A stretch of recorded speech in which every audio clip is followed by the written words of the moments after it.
What's going on? What's going on, y'all? We got a big mess on our hands right now. Got a huge mess on our hands. Guess I'll wait for some people to pop in.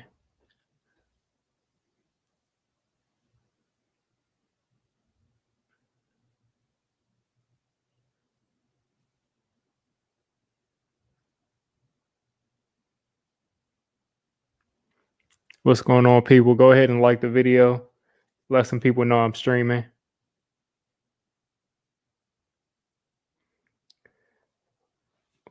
What do y'all think of this division? In my opinion, we got a big mess.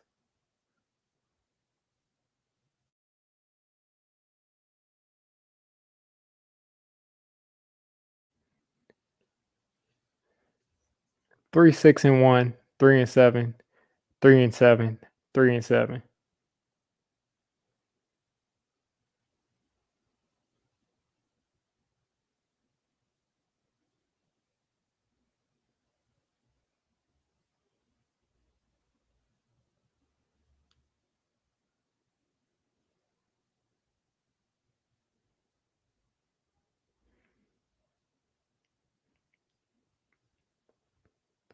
Like if Andy Dalton is gonna be playing like that, I think the Cowboys might have it.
For my two people in here, who do you think is gonna win this division?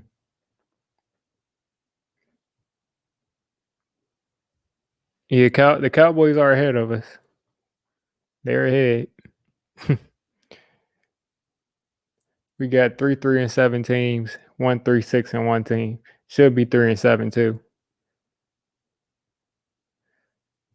The Eagles don't tie. I'm pretty sure Dallas is in the lead, or maybe Washington is in the lead. Who knows?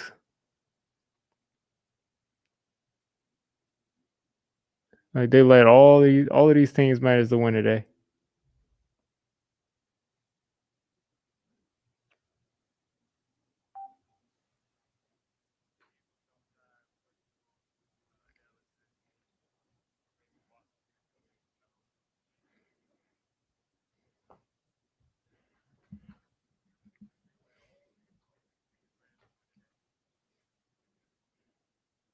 I was hoping that one of these teams would lose. That way, when they played each other on Thursday, we could root for the loser. But looks like it's not going to come easy. Yeah, we got to beat the Bengals. Last time we looked at a team full of backups, we got blown out. So I'm not counting the Bengals out. Ryan Finley might have the potential to light us up, but they got those weapons still. So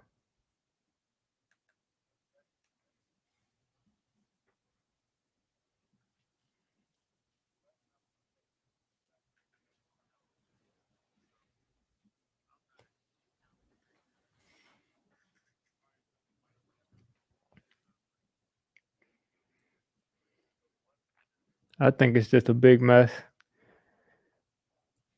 All of these teams in this division are wishing that they would have executed and not been in this mess, man. Like,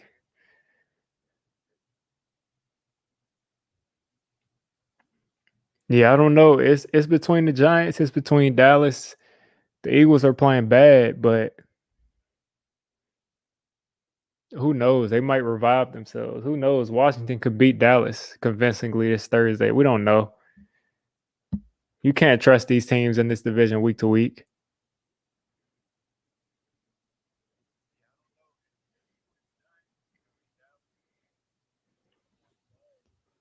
because that Dallas offense it didn't look bad, but Andy Dalton looked cooked. He looked completely cooked.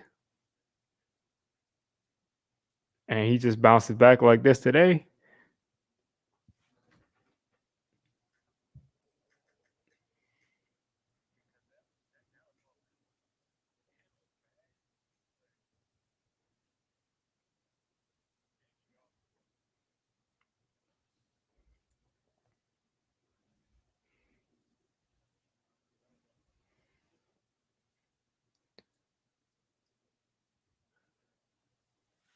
Washington, yeah. I mean, anybody has a shot at it. I'm telling you, let me pull up the schedules for all of these teams. Because saying that any team is going to win it is, of course, it's basically a four-way tie. At this point, I think the Eagles are playing the worst. And at the end of the day, the Eagles could very well just start playing well next week. We don't know. But I'm pretty sure Dallas has the easiest schedule.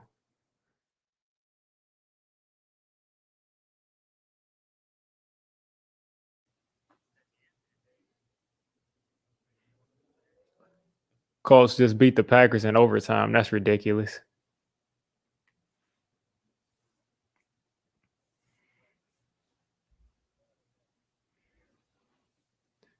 That's ridiculous. I'm pretty sure the Packers blew a pretty sizable lead. Like that's just ridiculous. They got no business losing to the Colts.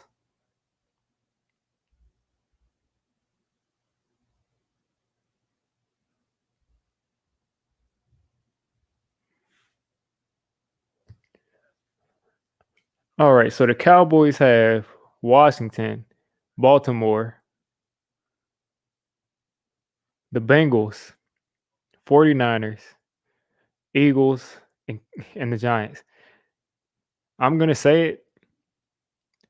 The Cowboys have the potential if they play like they did today, they can win out. They can win out. Or that'll get them to 9 wins.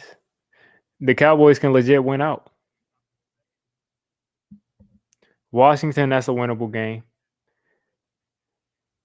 Lamar shows if you go up on them, that's a winnable game. The Bengals don't have a quarterback now. The 49ers they're off this year.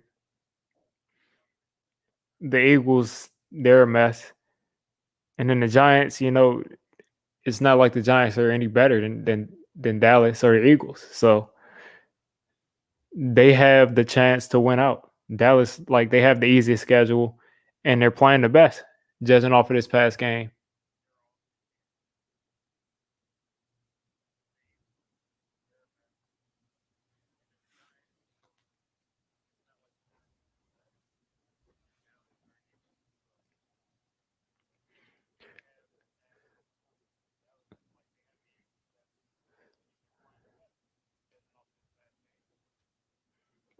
If they can show up like this, they the rest of the division has problems, and that's a wrap. The Giants can go 7-9 and still not make the playoffs, which is hilarious because everybody was predicting 5-11. But Dallas has 6 winnable games. They already got the Steelers out of the way. They already got some of the more difficult teams out of the way. Joe Burrow being out gives the Giants another chance at a win. against the Bengals, but it also gives the Cowboys a chance to win against the Bengals. All Andy Dalton has to do is just get the ball to the weapons. See, the thing is, if I had to worry about the Cowboys, if I had to worry about the Cowboys playing against the Giants the rest of the season, I really wouldn't be worried.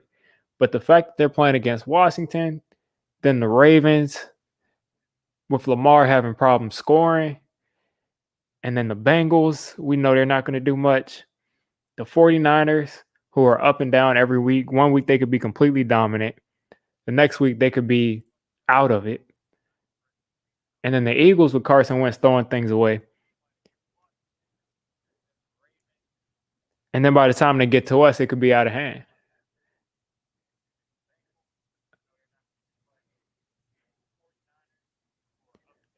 The Giants absolutely have to beat the Browns.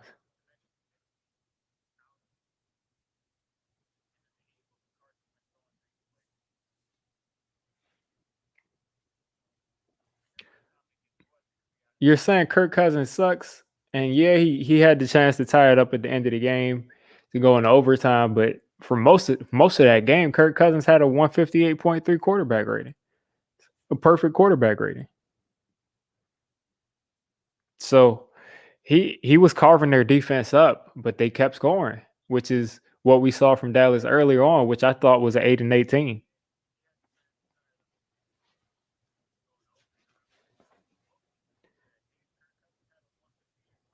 So, word, you think I'm overreacting? Hopefully, I am overreacting to this one. Hopefully, they go back to the dumpsters Thursday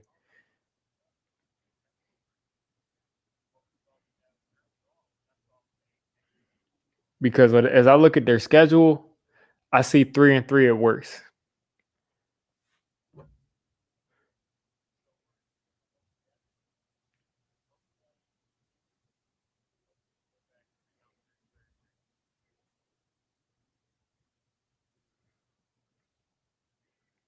Yeah, Kirk Cousins can't finish games, but at the end of the day, I mean, the end of the day, these teams, I just don't know if they're going to be able to beat Dallas.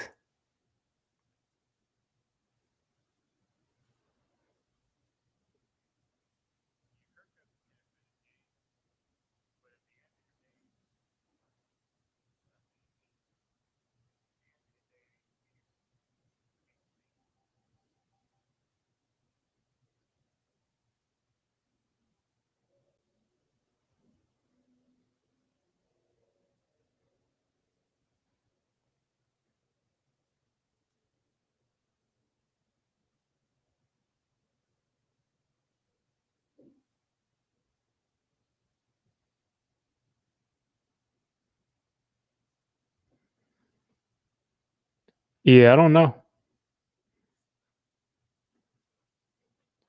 I have no idea if they'll be able to do this again after this. Hopefully, this was like Andy Dalton just having his last dance.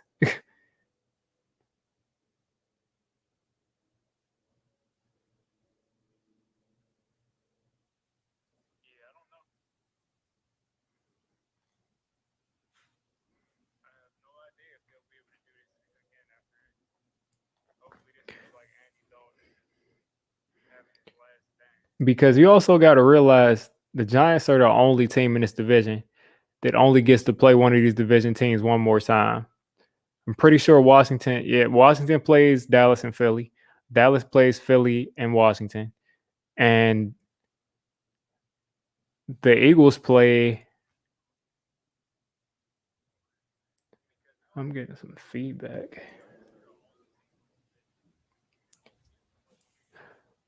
But as I was saying, everybody's playing each other again. So the Giants have that. We play all out of division opponents, and then the Cowboys last division. Yeah, that's why I threw that up there. 6-1, 3-7, 3-7, and 3-7. Like what a mess.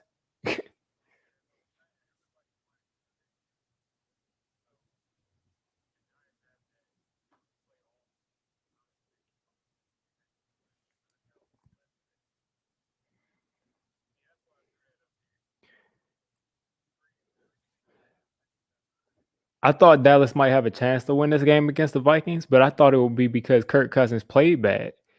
But like I said, for most of the game, Kirk Cousins had 158.3 quarterback rating. And their defense looked, I mean, I guess they let Dalvin Cook run it, but their defense didn't look as bad as they did in the beginning of the season.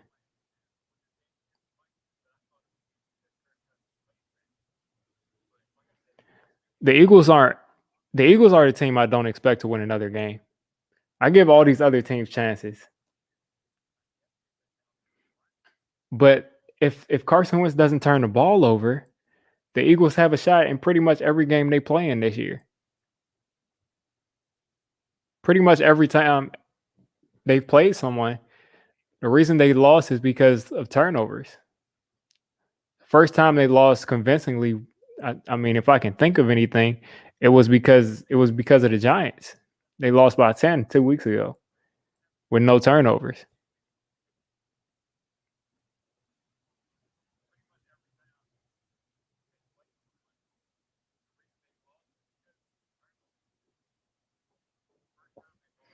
Yeah, the Eagles have no shot at beating Seattle, New Orleans, Green Bay, or the Cardinals. They don't have a shot. They have no shot at that. But as I say, they have no shot. Like I said, this team all of a sudden competes. Like this is the same Eagles team that was in the game with the Steelers. That's what I think, Mike Mercedes. But I wouldn't count out Washington. I would not count out Washington. I really wouldn't. They should have lost today to a healthy Joe Burrow, but they didn't. And I wouldn't count out Washington.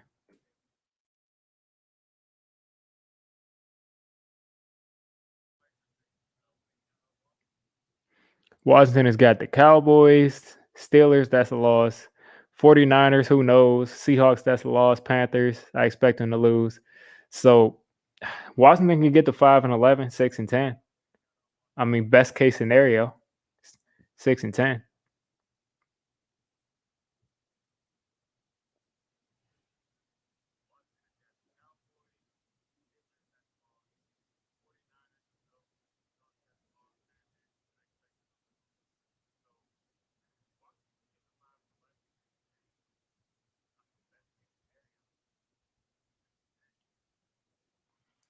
Yeah, the Giants, if they go 4-2 in the division, that'll probably be the first time you go 4-2 in a division, and they might not win it. Like I said, it depends what Dallas does. It really depends what Dallas does. If they keep this momentum going on, then they should win their next game. They should win against the Bengals. They should win against the Eagles. And after that, you're going to have to stretch it out. Are they good enough to beat the 49ers? It depends on how well coached you think the 49ers are. Are they good enough to beat the Ravens? Who knows? They can't stop the run. They could just run the ball all over them. And then the Giants, it seems like the way that the Giants have been running the ball, they should be able to do something similar too. So it's all about if they can continue this and if Andy Dalton can, not beat them. So let's just hope that this was the Cowboys' best. Yeah, we need Washington to win this week. That would be a lot of help because Washington isn't. Now that I look at their schedule again, they shouldn't be that much of a threat because they have some pretty tough games too. I would say that they have some pretty tough games.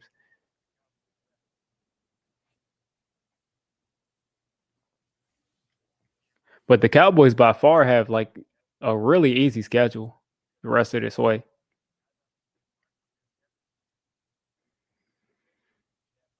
Yeah, that's what I'm happy about. We get better every week. Let's just hope we come out and put our foot on the Bengals' throat since they don't have a quarterback. I want to see a blowout. I want to see a convincing win. I don't want to see sloppy football. So let's hope it's a convincing win. You said your Eagles easily. Lucas, now listen. I'm not coming in this stream to talk trash. Just tell me what you saw today and what you've seen the past couple of weeks from your Eagles that makes you think that they have the best shot. What's going on, done deal? But let me know, Lucas. What about this makes you think that they have a shot, man? Like as I pull up their schedule,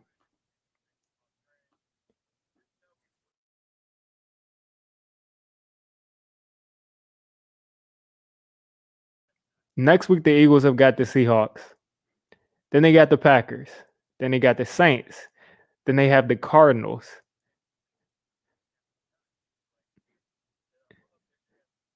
So you think the Eagles are the next 4 games? I don't really give the Eagles a shot to win any of these games.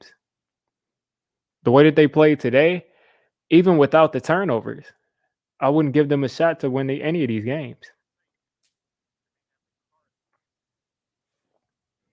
The Cowboys, fine. Washington, fine. But these 4 games, these 4 next games, that is a tough stretch, man.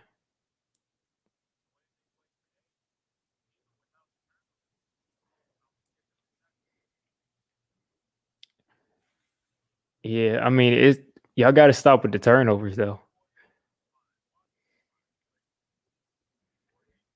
The Saints, maybe you get something out of Taysom Hill. The Seahawks, I don't see it. The Packers, I don't see it. Maybe the Cardinals, but who knows? That tie might end up winning you something.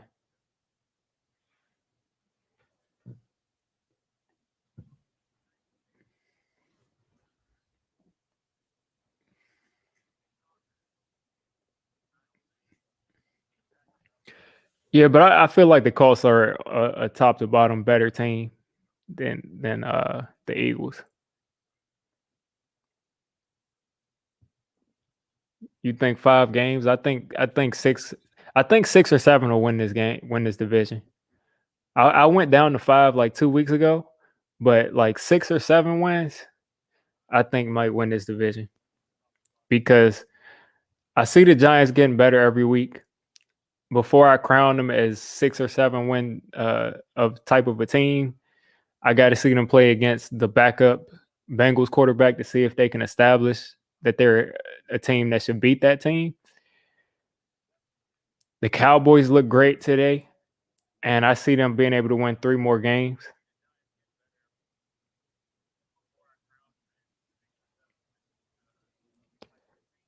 Because if the Cowboys play like how they did today, they should win 7 games because their schedule is way too easy.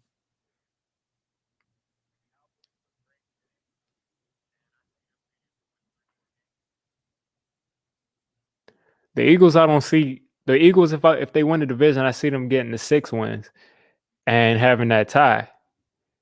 But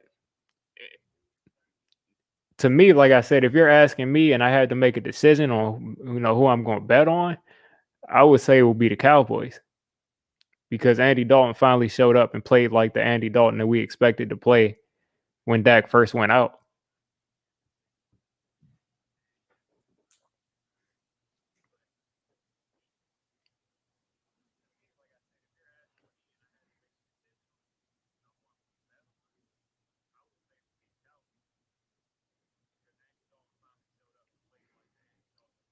Cowboys had in Andy Dalton today.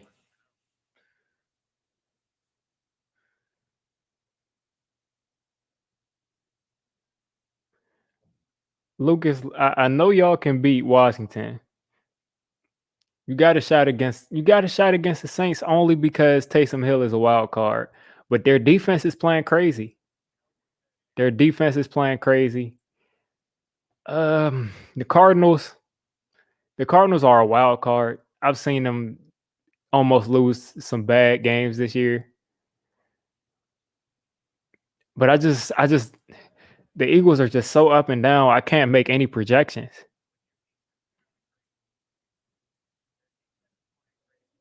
The only team in this division I will really be surprised if they beat a great team will be Washington. The Giants always compete. Dallas has that offense. The Eagles have the offense and defense, but they turn the ball over and make mistakes a lot. Washington has the pass rush, which can keep them in any game, but I just don't expect them to be able to score with the better teams in this league.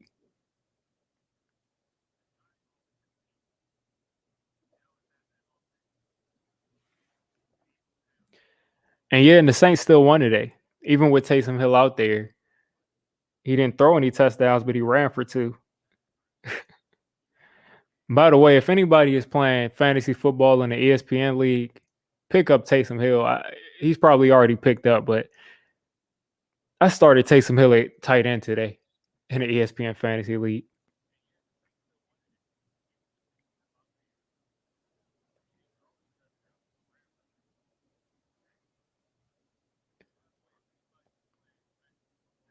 But the way I would go as far as who's the most likely, I would say Dallas, the Giants, Washington, and then the Eagles.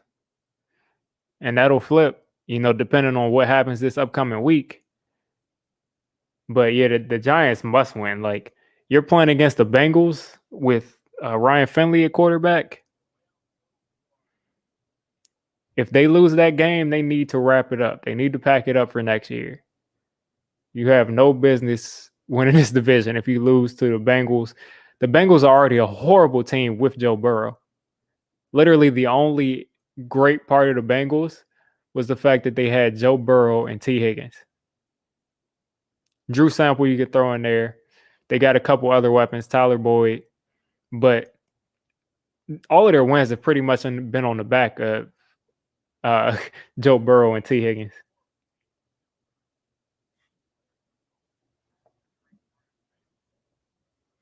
And then they traded away Carlos Dunlap. They don't really have any sort of a pass rush or any sort of a defense. Like, it's a bad team all around. This team, if you take away the receivers, they're a worse team than that 49ers team. They're just better at receiver. They've got a ton of receiving talent.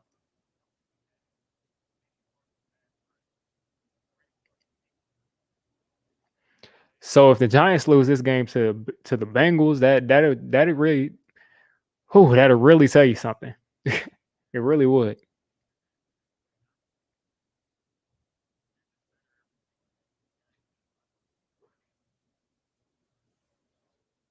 But Ryan Finley today looked bad. He's gonna get a full week of preparation. He's gonna be more prepared. So I'm gonna need these Giants players to not just take him for granted because he has weapons. I mean, you got T. Higgins, AJ Green, Tyler Boyd, Drew Sample. That's what I'm saying. We have to come out and stick our foot on their throats from the start to the finish of that game. I don't want this to be a squeak out win because it has no business happening.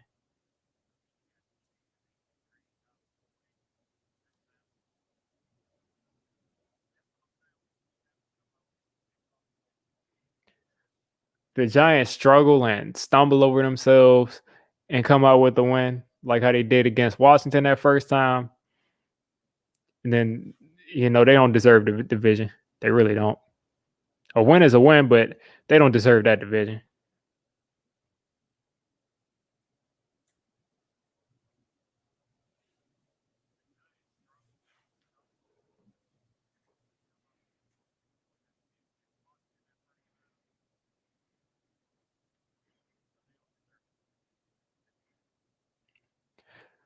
But guess what? We're getting back Tate Crowder. We're getting Xavier McKinney out. We're getting Ryan Lewis back. We're losing Caden Smith probably for this first week. We're losing Graham Gano, but we shouldn't need them. We shouldn't need Graham Gano and Caden Smith. We shouldn't need them. So we're getting back a lot of guys on defense, and I want to see how they play this week.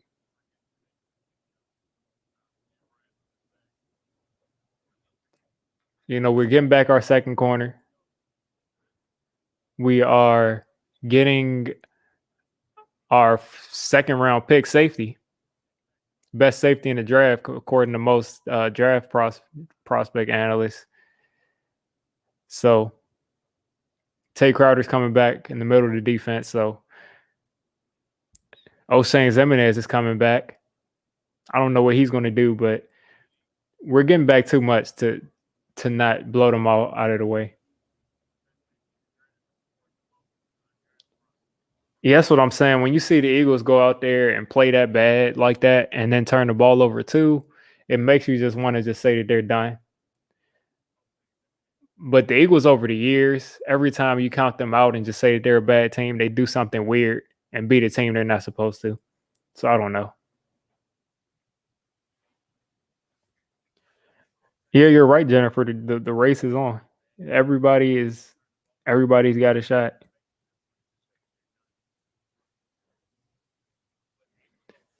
What do y'all think about that? Who has no what team has no shot at winning this division? Everybody in this chat, go ahead and hit that like button. Let everybody know I'm streaming. It'll promote the stream, get some more people in here to talk some NFC East football. But I think the Eagles, if I had to pick a team that I think is out of it, I do think it's the Eagles. If somebody's completely out of it, you got to pick one. That's the Eagles.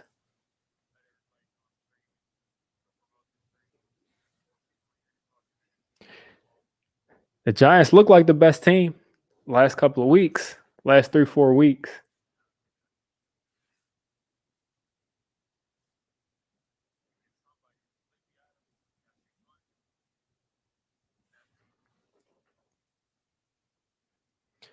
Yeah, Joe Judge, the superhero coach, got 2 weeks to prepare. Problem is, he didn't prepare for Ryan Finley 2 weeks, but you shouldn't have to. You prepare for the Bucks defense. You prepare for the Bucks offense. Besides Ryan Finley, so it'll of course look a little different. But at the end of the day, it's the Buccaneers offense, and they don't have a quarterback. I don't know how. Pretty sure Ryan Finley might have been in there when they went 0-16. Not 0-16, but when they got the first pick.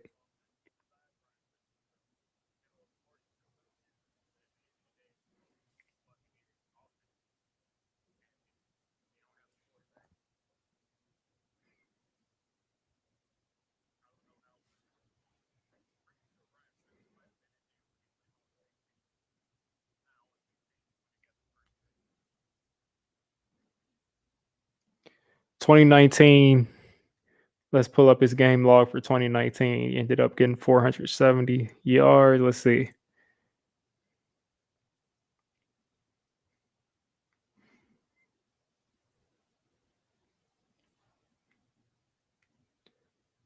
Trying to get a game log for Ryan Finley.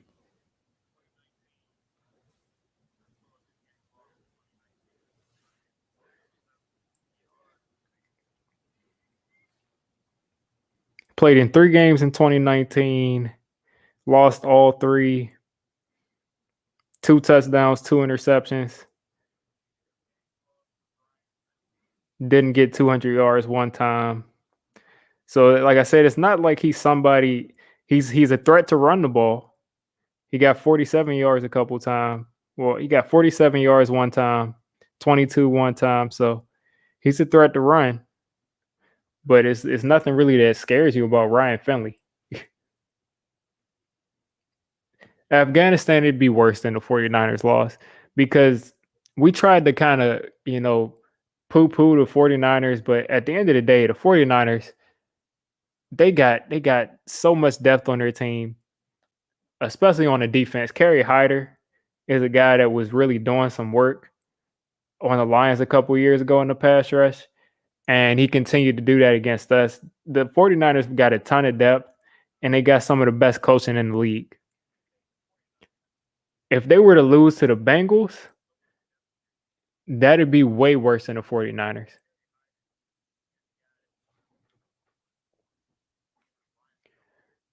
What's going on, Giant Opinion Sports?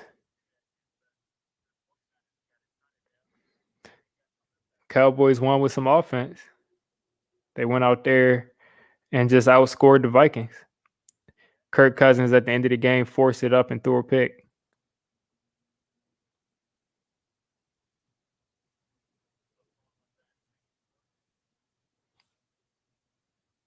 Yeah, the Vikings aren't a great team, but the Vikings can score.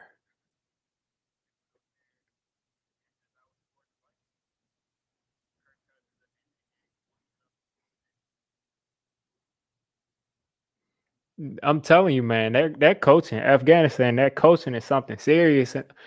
The Kyle Shanahan schemes guys open. He schemes guys in the run game. We shouldn't have got blown out like that. But I think our players went into that game thinking this team is missing everybody. We should win this game easily. And they just laid an egg. So Joe Judge, he needs to be showing them that 49ers tape before this Bengals game and say, do you want this to happen to you again? Getting embarrassed by backups? Yeah, I'm always shocked when I see an NFC East team win. Even if it is the Giants, I'm shocked. If the Giants go 4-2, they go 7-9. To go 4-2, they got to beat the Bengals, Cowboys, Cardinals, and Browns. I say that's the easiest route. The way the Ravens are playing, maybe the Ravens and Browns. So it's possible. I don't think it'll happen, but that's the route to 7-9.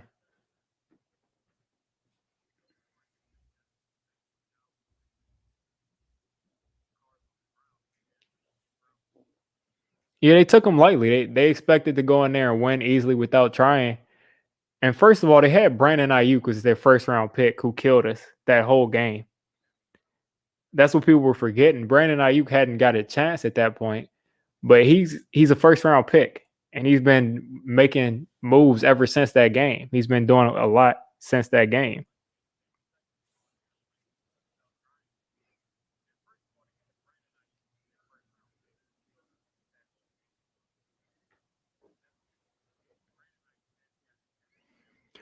I would say that the Giants look the most promising as far as in the future out of all the teams in this division.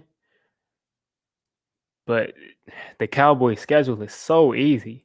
It's just so easy compared to the rest of the division.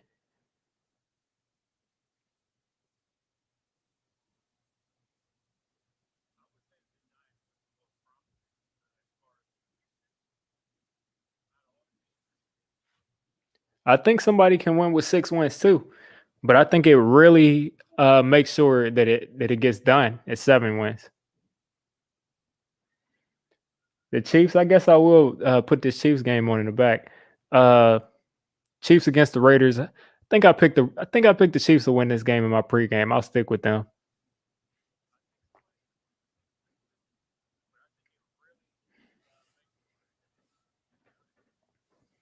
Everybody in the chat, again, go ahead and hit that like button. It'll let people know I'm streaming. And leave in the chat how many wins is going to win this division this year. I think it's 6 or more. But let me know how many wins is going to win this division this year.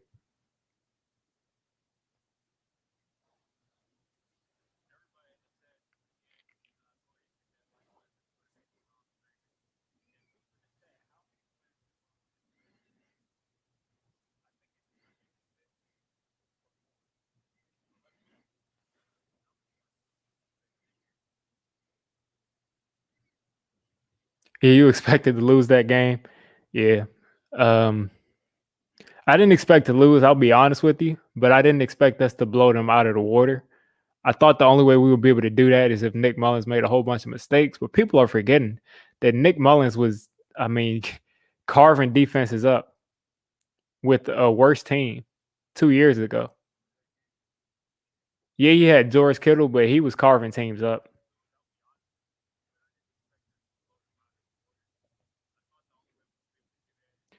Yeah, we're going to catch hell, but listen, Giant opinion.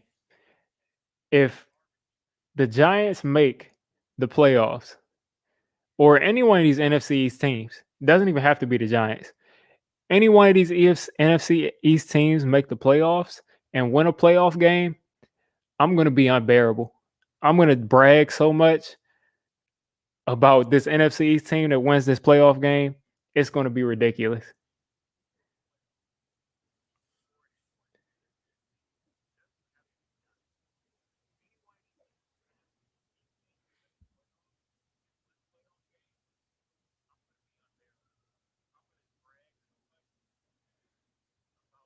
It'll be ridiculous. It really will. Like it'll be out of control. And yeah, that's the only reason we play. The thing is, the Giants should literally be 6-0 in the division. They really had a shot at being 6-0. They shouldn't have lost the Philly game. The Dallas game, there was a holding call that should have been called. They didn't call it. So the Giants literally should be looking at right now an actual shot at going 6-0 in the division.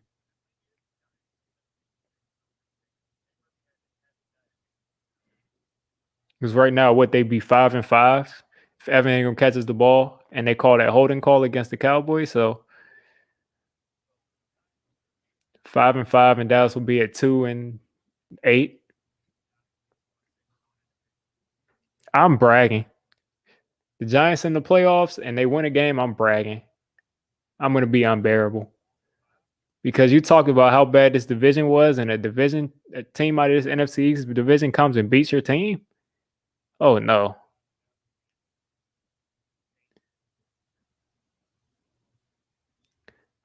The Raiders' offensive line is so good.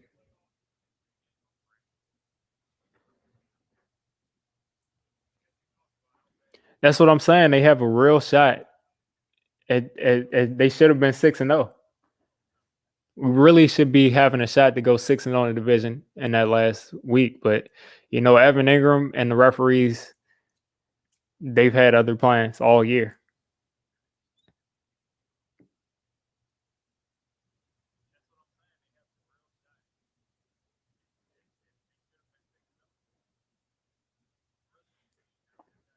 That was like the worst officiated game. Like, it was obvious that the NFL wanted Dallas to win that game.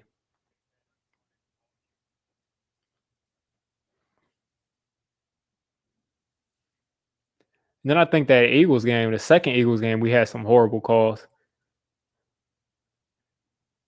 Yeah, I mean, you can't. And then people say your team has to overcome these bad calls, but there's not that many good teams in the league. Most teams are 8-8, and then some bounces go their way, some bounces go another way, and they're 6-10, or they're 10-6, or they're 11-5. So teams aren't good enough to overcome that. Yeah, Josh Jacobs is a beast. Should have won Rookie of the Year last year, but I won't get into that. I won't get into that. The Cardinals fans will start spawning.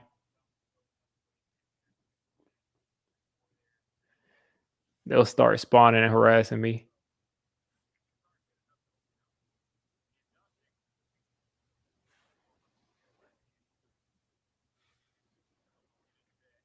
The Bucks game was horrible. Cameron Brate with that helmet to helmet, like he dropped his helmet and like speared our defensive back in the head with the helmet, and they called a penalty on us.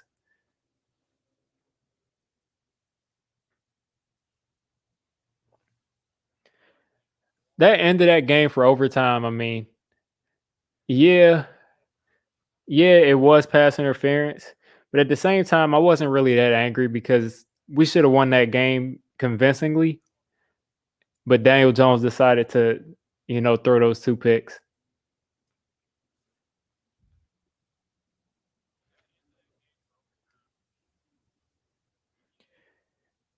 I think it was Bill Belichick that said you should be able to challenge everything. They always decline that, but some things they just got to be reviewed, man. Like that holding call, it's got to be reviewed, and it needs to go to the league office. It shouldn't go to referees. Like the referees shouldn't be reviewing their own call. It should be the league office. But I think you should be able to challenge everything and just leave the challenges the way they are. It's not like they'll be able to do it every play. Two challenges a game. You should be able to challenge everything. Anything that you want to challenge. Yeah, that's what I'm saying. Daniel Jones threw some bad passes in that Bucks game, so I'm not really too angry at that call.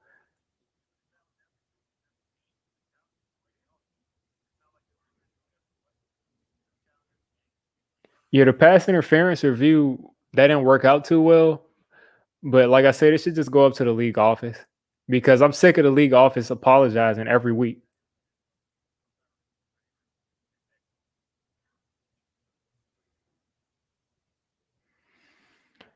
Oh man, Evan Ingram, you he makes a play probably like once. It used to be once a week, but now it's once every couple weeks. And you're like, I'm glad he's here. He's open. I'm glad he did something. But Evan Ingram just kills you once a week. That happens like clockwork.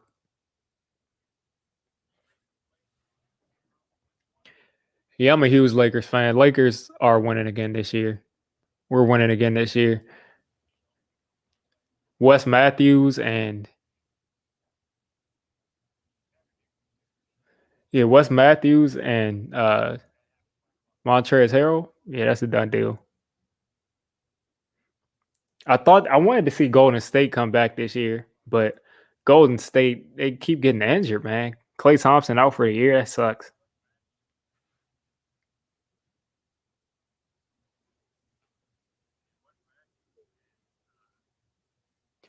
Yeah, you know what? You know what sucks? I think it was like, and of course I'm too young to remember this live, but just seeing it, man, it just has to just make you just. I'm sure some of you are old enough to remember this. I think there was a divisional round game against the 49ers where the Giants run a play where the offensive lineman is eligible, and they try to throw a ball to him, and he gets tackled in the end zone, and they say that that's fair, even though he was an eligible receiver. It's pass interference. That to me is like a horrible, horrible call. Like the referees decided that entire game.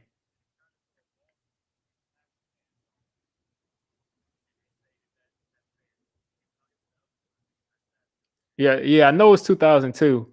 I was about 5 years old then, so I don't remember that, but I saw it. He was eligible, and there's pass interference in the end zone and no call. But then it makes you think maybe if we win that game, maybe we don't get Eli. Maybe if we win that game, a whole trickle down effect. So it sucks, but that was just a bad call.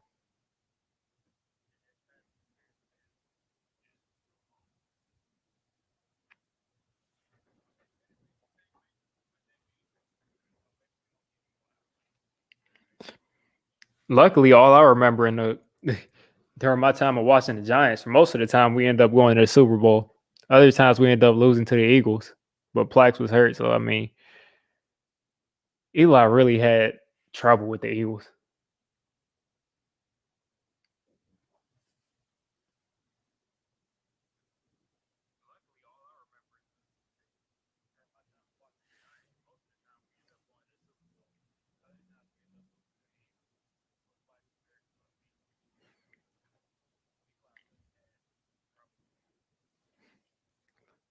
Like, I think two of his playoff losses, I'm pretty sure, were to the Eagles. And then, of course, he went on that losing streak against them, and they always used to, especially after 2010. I think it was 2000. Yeah, 2009 was when we went 10-6. I always get 2009 and 2010 mixed up, but especially after the miracle of the Meadowlands, when we blew that lead, ever since then, Eli was like they just had something over him. And then when they put on those Thursday night football black jerseys, it was a wrap at that point. Fletcher Cox.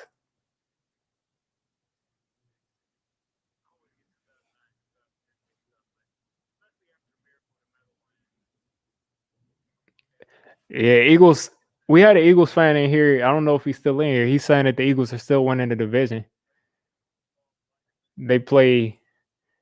Let me read off their schedule again. Let's see. You let me know what you think, Eagle Speed. I don't know if you still want to go by equal speed, but I'll just read it. Let me know what you think. Seahawks, Packers, Saints, and Cardinals. You think they're winning those next 4 games?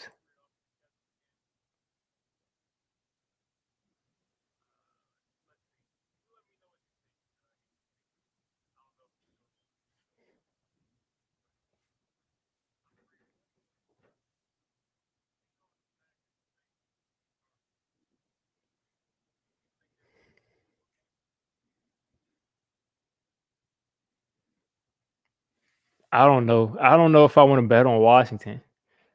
The only thing that makes me think the Eagles have a shot is the fact that they have the tie.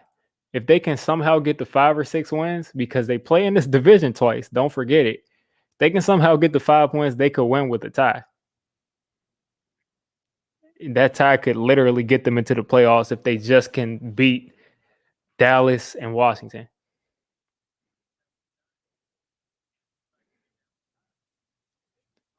Because Andy Dalton could really be just he could be fooling all of us right now. You're saying lucky to win one. That's what I'm thinking. That's what I'm thinking. But if they win one and they sweep Dallas and Washington, then that's 6 wins and they win with a tie. That looks like a fumble. Kelsey looked like he just fumbled, but they calling it a drop.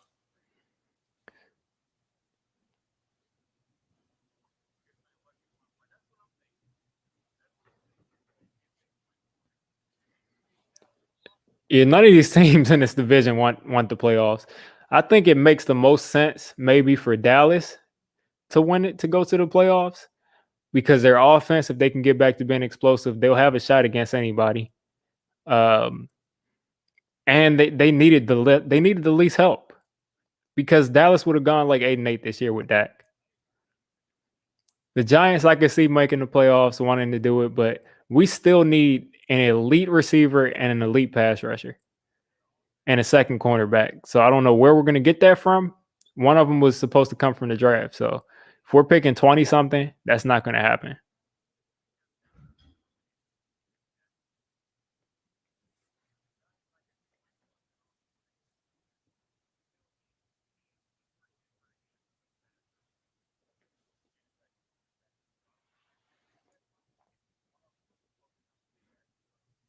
Maybe we get lucky and get a corner in the second round or something. I'm not really worried about the corner. Those are the easiest, to find a second corner. But pass rush, Gregory Rousseau is really the only guy that comes to mind. So you're thinking maybe you might have to go into free agency, and then you got the receiver. We were looking at Allen Robinson.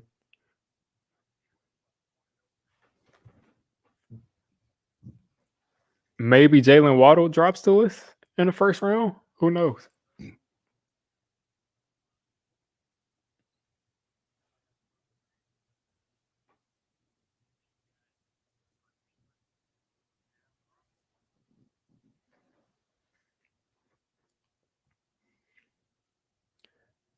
I mean, if I had to say what the absolute best case scenario was,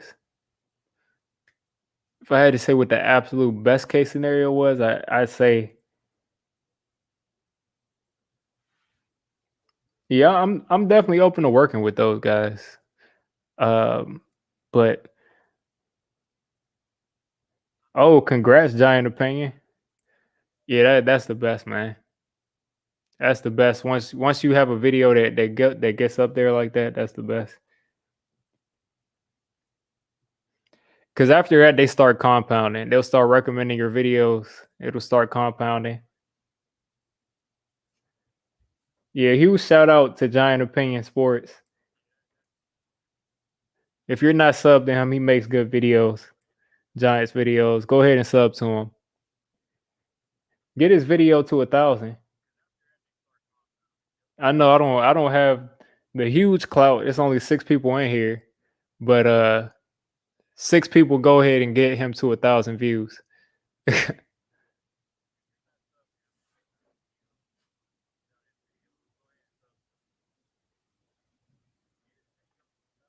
Yeah, I'm. Is that going back the other way with the Raiders? What's going on? Okay.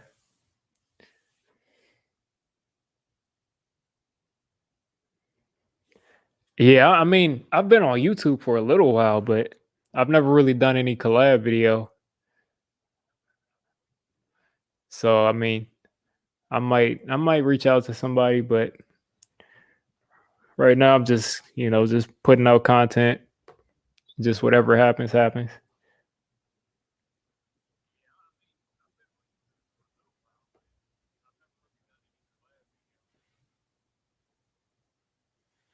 Yeah, I mean, if you do leave and go to get his video to 1,000 views, then just jump back in the stream. I'm pretty sure anybody that's listening to me and actually gonna go check out his video is probably gonna come back. So appreciate y'all for that.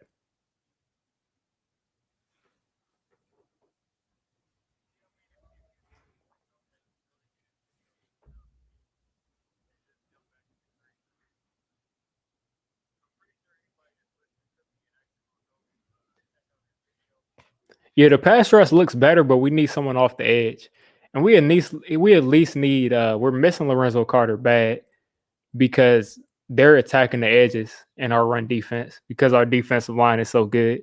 They're just attacking those outside linebackers. Tyreek Hill got an easy touchdown right there. But they've just been attacking the edges of our defense. We need a pass rusher over there.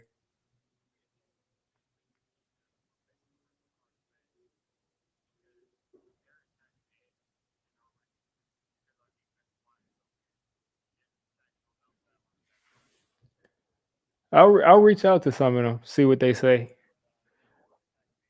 I know they have a lot of round tables and stuff, so I'll reach out to see what they say.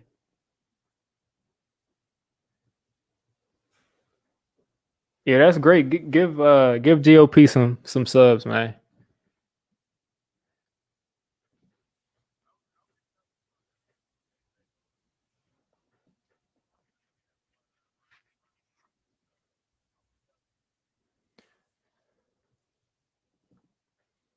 Who's my favorite Giants video maker?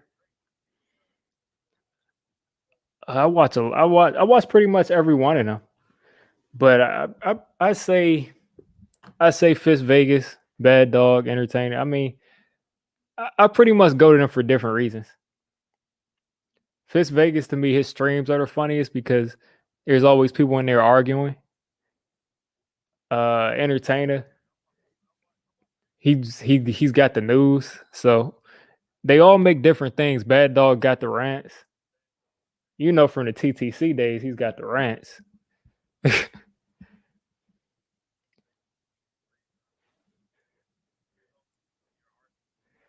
Bad Dog left the TTC, and now all his trash talk goes towards Evan Ingram and the bad Giants players. So they all make different stuff.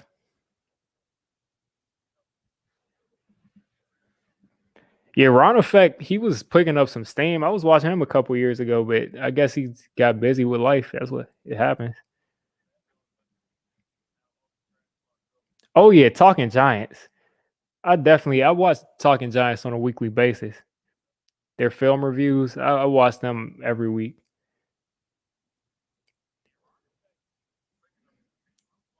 Yeah, huge shout out to Talking Giants. If you all haven't seen Talking Giants, they have the best film reviews in the community. I say offensive line review. I mean, you had to have seen them so far. Yeah, you got to like Evan. Matt Dodge is a complete idiot. He's a complete idiot.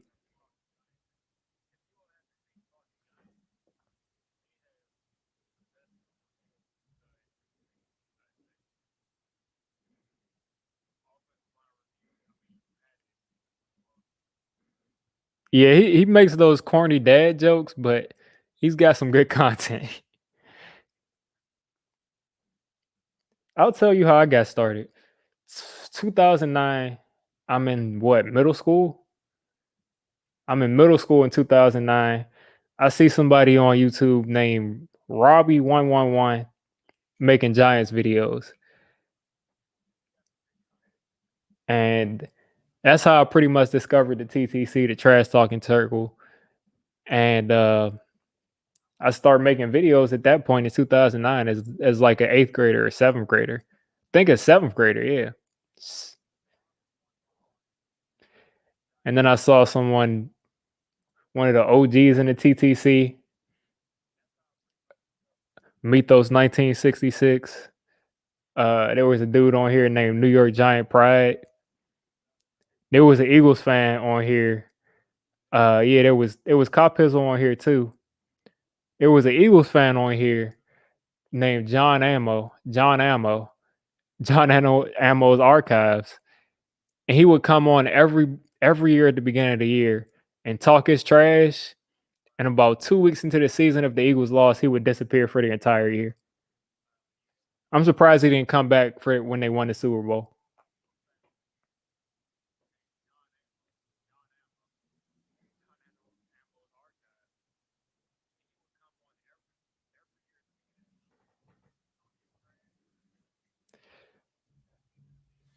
But yeah, after I found that whole TTC, I was definitely hooked to stuff on YouTube. Yeah, I mean, I don't know. A lot of people think I'm older than what I am because I've had facial hair for a long time. And I bet some of the people on YouTube who've been following me for a while, they probably think I'm older than I am, but I'm not too old. I think I was in seventh grade in '09. So yeah,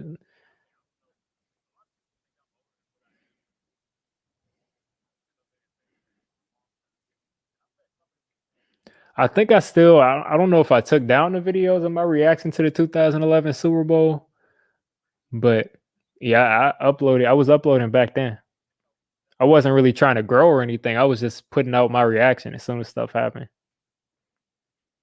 Yeah, Derek Carr always looks like he's wearing an eyeliner. I'm convinced he is.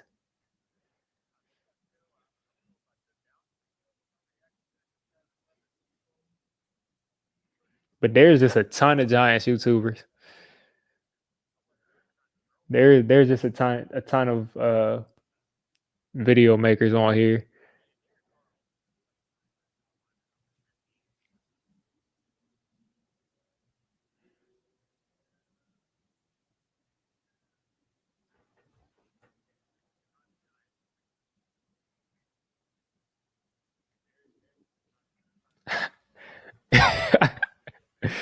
Yeah. Yeah, about no lie, when I was in sixth grade, I had facial hair. I hit about 5'9" in seventh grade, ended up making it to 6 feet, and didn't grow after that.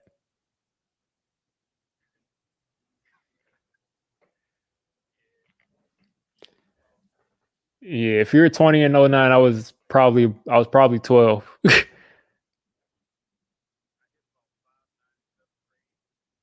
Yeah, that's crazy.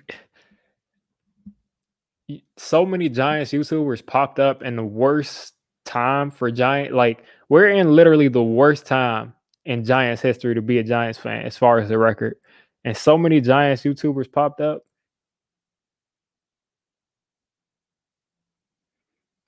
That's a lot of props to the Giants YouTubers. They came up when we were going 3-13. It's not like I mean, I guess some people probably popped up when we went 11-5 in 2016, but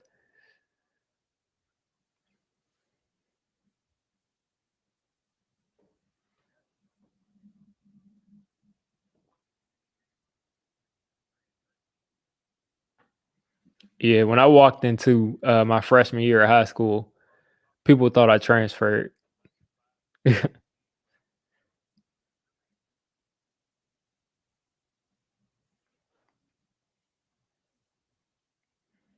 Yeah, Giants Nation is loyal.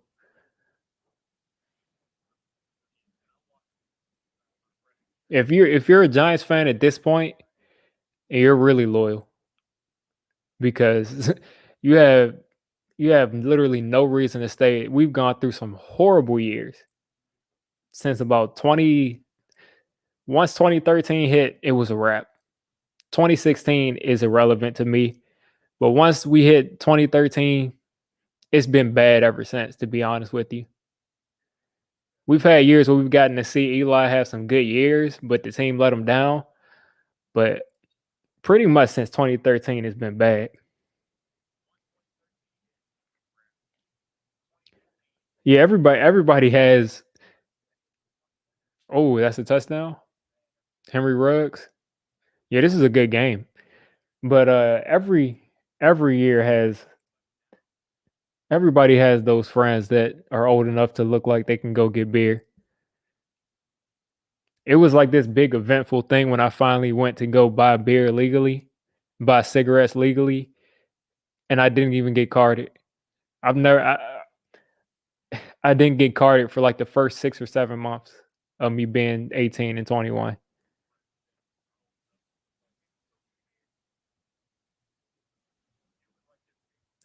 Like they didn't even think twice about it.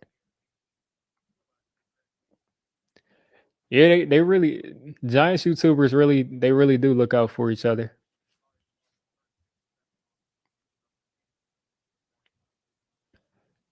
Yeah, another YouTuber I watch, a Giants YouTuber I watch is OGR Sports. One Giant Rebuttal. Anybody in here that's not sub to OGR Sports, when you get a chance, give him a sub too. He just got to 1,000 subs. And yeah, most Giants YouTubers are making some quality content. So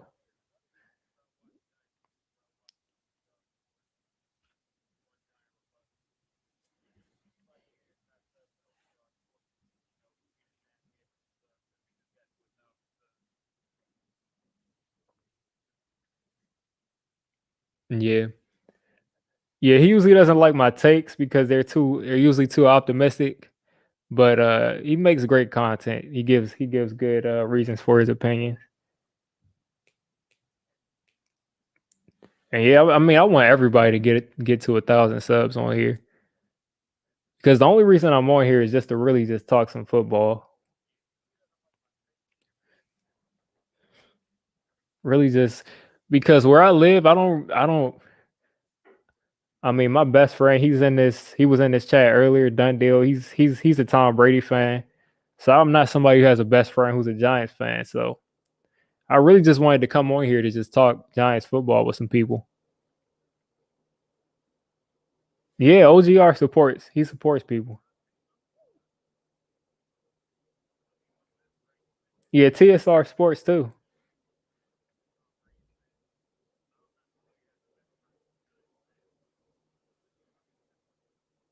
Most of the people I know are like Cowboys fans, Steelers fans. I live around the. Oh yeah, I checked out Authentic. I left a comment on their video. Uh, Let them know they're making some great content too. Authentic in the beard. Like that's like TV production level. They're probably gonna blow up. I do not have the resources to put together that kind of production or the time, but I wish I did.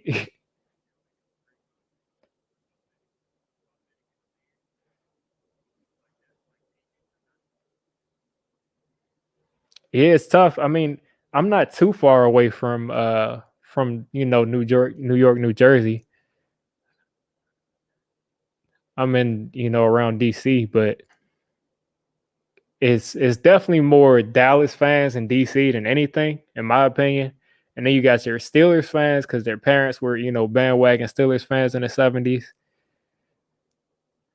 And then you got your guys who just stuck with their team. But other than that, it's not that many Giants fans around here.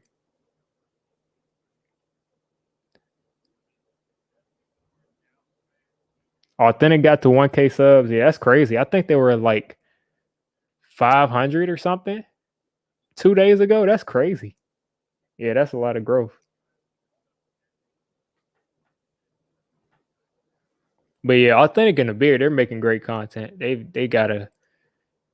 deserve the views, man. They need to get monetized because they shouldn't be doing that for free. And I think Authentic is another Giants fan in this area too. So maybe down the road we'll work together. But they're making some real great content.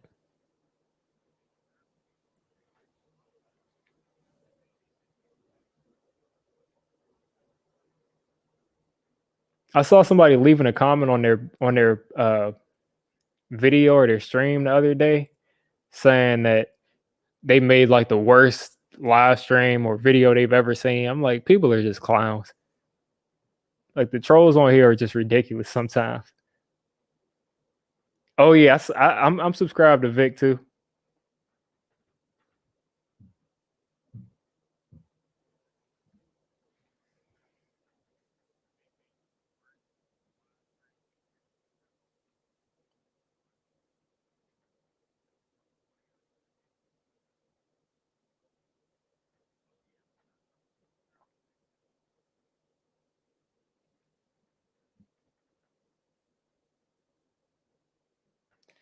Yeah, that's usually how it is. When you finally find another Giants fan, you're like, oh, did you catch the game the other day? They're like, oh well, I didn't see it. What happened?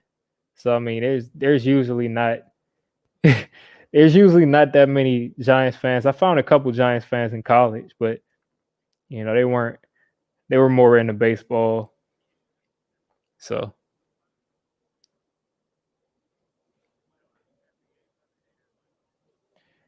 yeah, Vic is good to watch when you're, but after a while, I couldn't watch his videos because I was legitimately angry about us losing.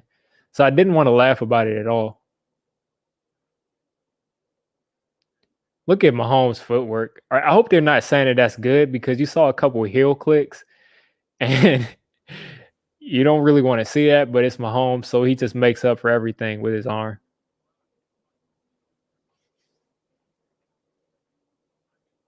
Like I'll tell you one thing: when we lost to the Eagles that week, I didn't watch any Giants YouTubers.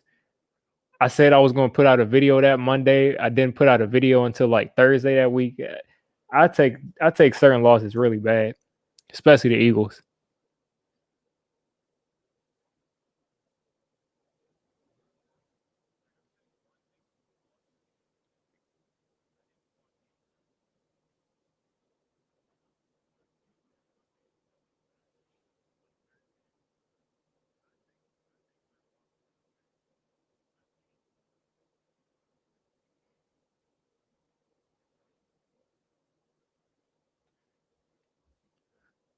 But who y'all got winning this game?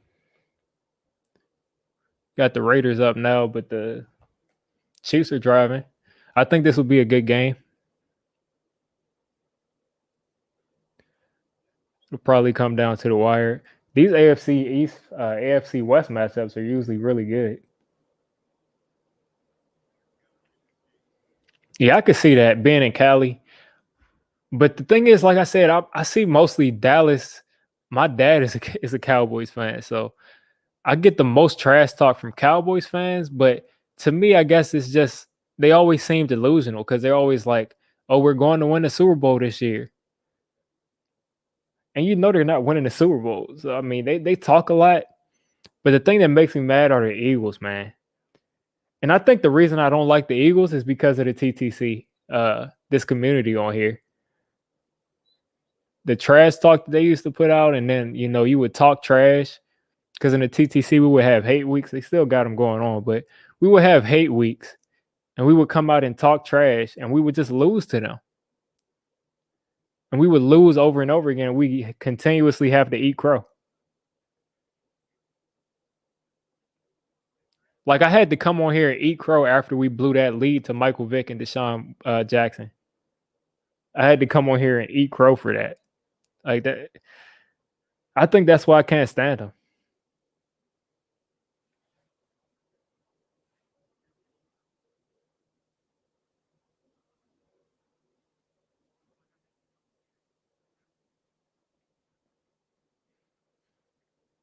Yeah.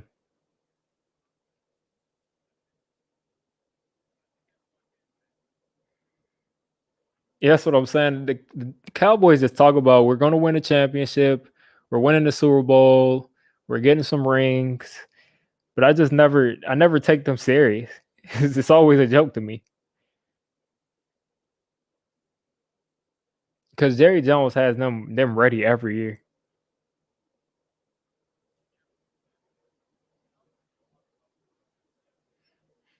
Maybe if I was older, but even then, I mean, the Giants Eagles rivalry is old, so I mean, I don't know. We always lose to them in the strangest ways, and then I had to come on here the last 10 years and eat crow from 90% of the times we played the Eagles. Yeah, I can't stand them.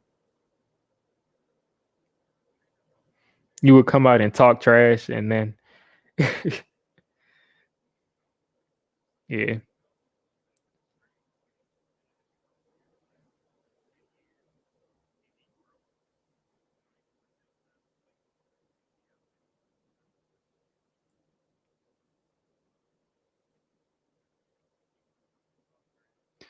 Because just think about it. Even when we were winning Super Bowls and stuff, the Eagles were beating us. So like we win the Super Bowl and that's great. Yeah, like it's the Super Bowl. But the Eagles will still be able to hold it over us. Like it just it that's why I think I can't stand them.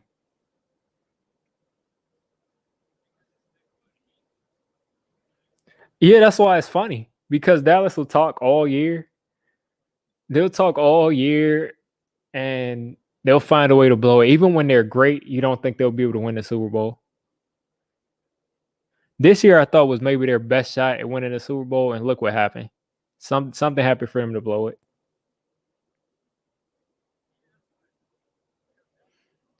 Yeah, I just never been able to just pick up just the steam to hate Dallas. I've just never been able to do it. Like I can't think of a Dallas game where it was like, oh man, they really devastated us.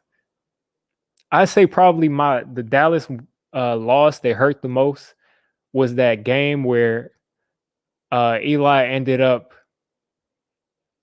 I forgot what happened, but Tony Romo ended up throwing the game-winning touchdown to Jason Witten, and I think Eli was supposed to throw it away or something like that, and they blamed it on Eli about managing the clock. It made me so angry that whole week. Like that just made me so angry. They were putting out some narrative about Eli doing something. I can't remember. I blocked it out of my head. Selective memory.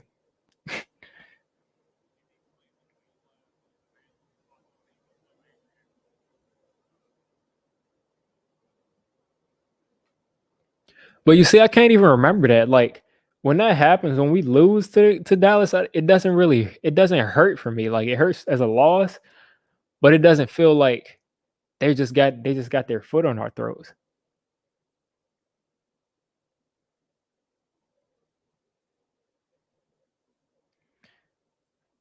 Dallas, I'm more used to like hate DeMarcus Ware and Jason Witten during like what actually happened on in the games, even when we won. Jason Witten had like 17 catches against this one game, and DeMarcus Ware lived in the backfield against Eli. I've been listening to all. I'll go and look at my music library right here.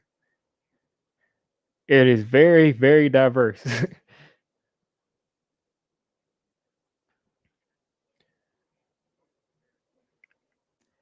I just started listening to this little Uzi album with Future.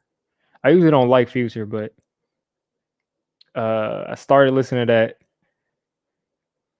I've been listening to some old Slipknot, their newest album too. I've been listening to everything, man. I really can't even I don't really listen to albums. I'm more listening to songs and just pick songs that I want. But as far as albums, my last couple albums are uh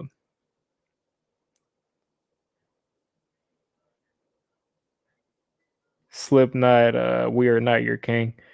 I've been listening to everything.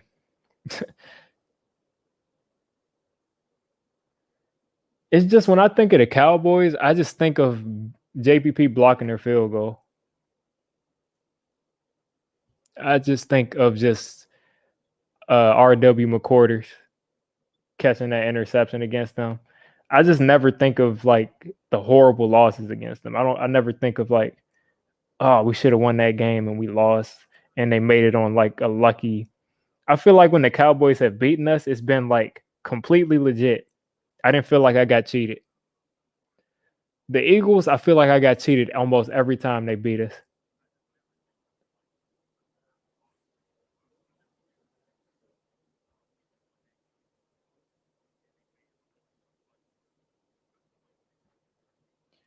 But done deal. The Washington rival. They're their own rivals. Their rival is Dan Snyder. Yeah, we are not your kind. That's what I meant to say. But yeah, I listen to Slipknot, a couple other people, but more than that, I listen to everything. I listen to R&B, rap. Uh, I'm even listening to the. Believe it or not, I'm even listening to Ariana Grande's album. So I listen to everything. I play piano. I play keyboard. I like. I just like music.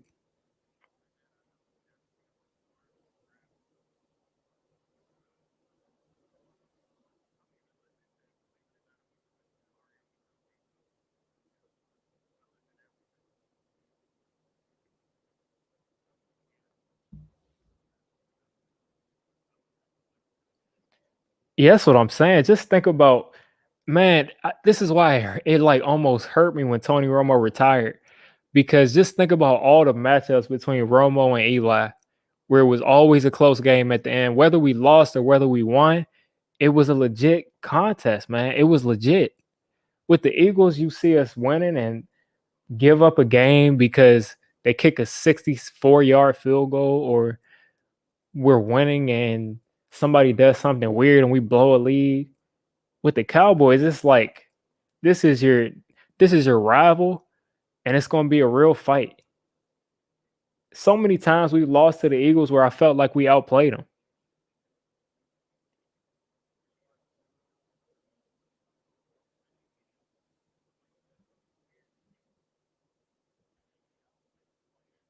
Like, think about how Patriots fans feel about Eli and about Nick Foles. Imagine having that feeling like 20 times in a row. That's how it feels every time we lose to the Eagles. Like, this team should not be beating us, but they keep doing it.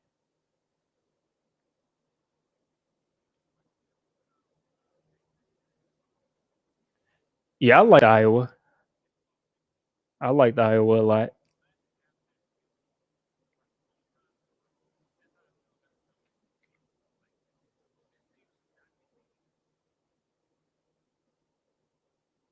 Yeah, I've been listening to their newest album a lot lately.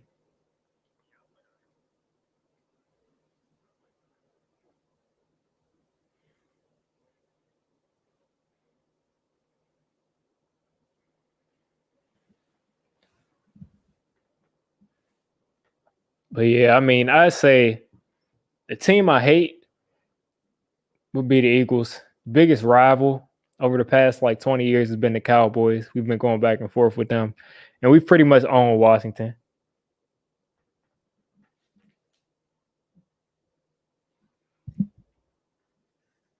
Yeah, I was so angry with Tom Brady. I was so angry with Tom Brady because I was close to making a bet that I would have lost like hundreds of dollars. I was close to making a bet on that Eagles versus Patriots Super Bowl because I was so convinced. I'm like, they're not beating Tom Brady in the Super Bowl. Give me a break. Like, this is the perfect chance for them to make the Super Bowl again because this is a loss. Nick Foles is not beating Tom Brady. I was so disappointed when he fumbled that ball in the fourth quarter. I was so disappointed.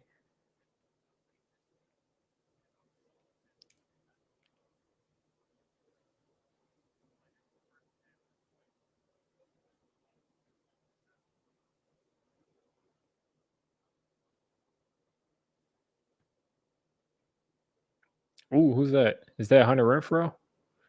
Can't see. Looks like a backup tight end. But yeah, this is a good game. Yeah, I'm watching it too. I've been looking back and forth.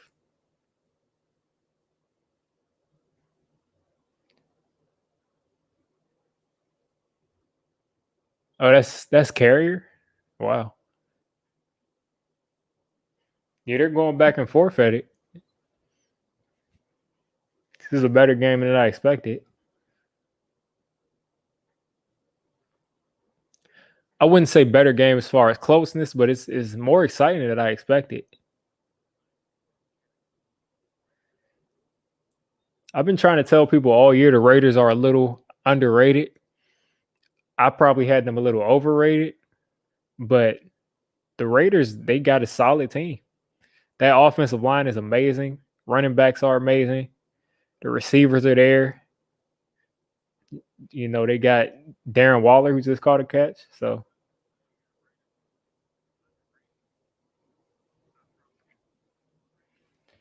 yeah, their defense was amazing, but I just didn't expect them to beat Brady.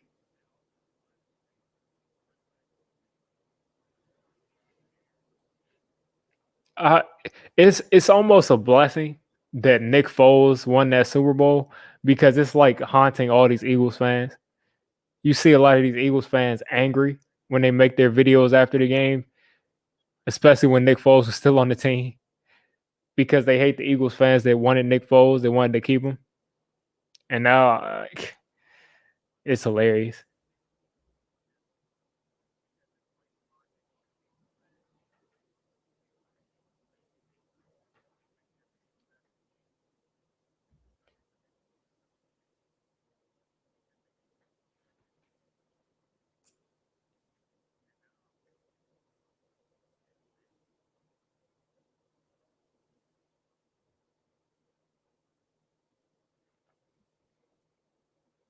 You said YouTube is messing up. I can't.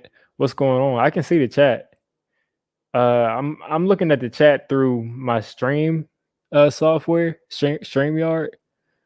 I don't see anything going on with YouTube. Oh, okay. Yeah, YouTube is messing up. Yeah, but I can see the chat for some reason through my streaming service.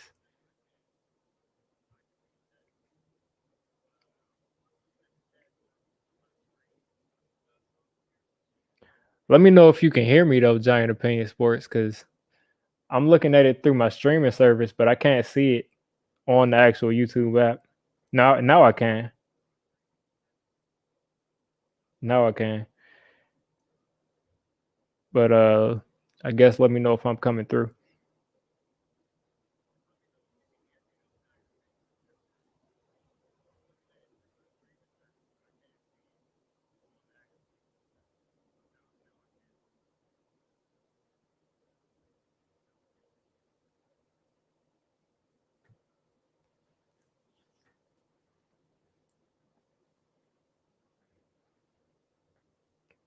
But yeah, I mean I've heard Marilyn Manson. I haven't heard Slayer or anybody else.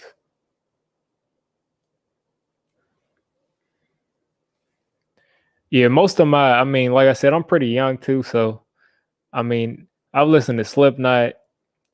Pretty much every other kind of metal thing I've heard has been like mid 2000s to like past couple years.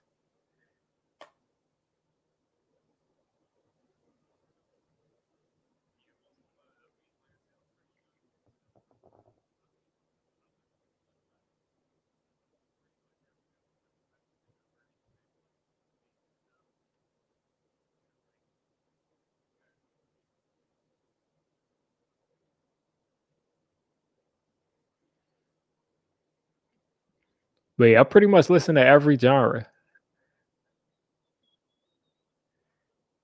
I can't think of any genre that I really don't like because I just like listening to the music, like the actual music behind it.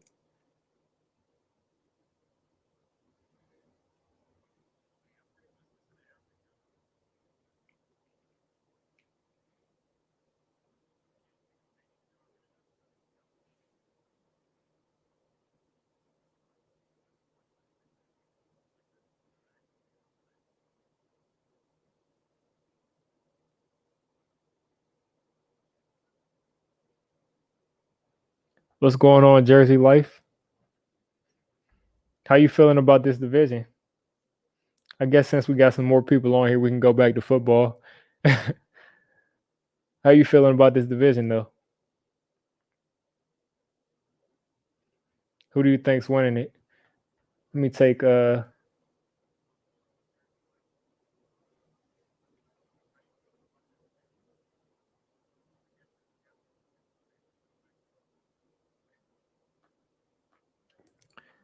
all right, now I got their records back down on the screen. Who you think is winning it, man? Everybody's at three wins. I'm stumbling over words, but everybody's here at 3 wins.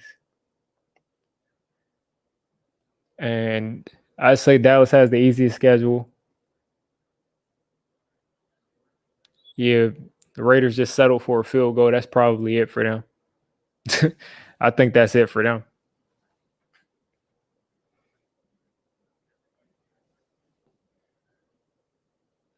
Yeah, the Vikings blew it for us. They blew it. Washington's tore up Joe Burrow's knee, and the Vikings just blew it.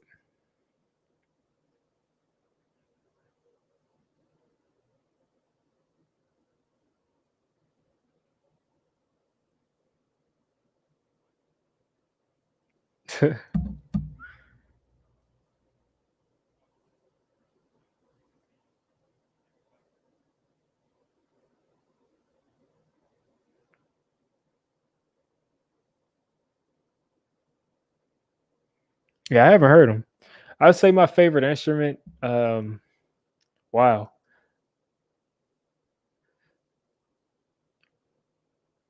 I'd say piano is my favorite instrument. I can play it. Um, I like guitar too.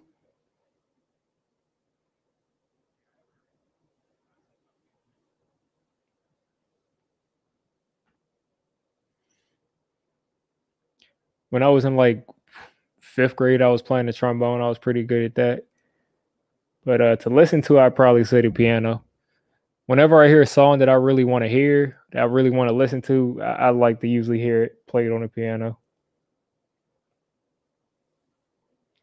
But I definitely like electric guitar. Depends on kind of what mood I'm in.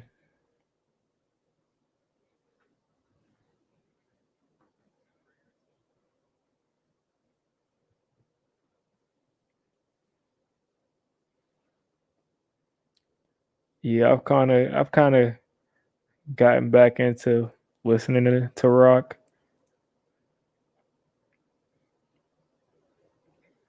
I've been listening to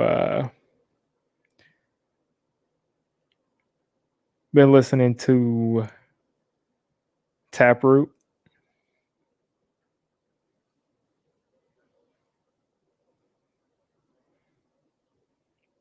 but I mostly kind of go back to songs I already know. Being honest, it's like a flashback thing to my younger days.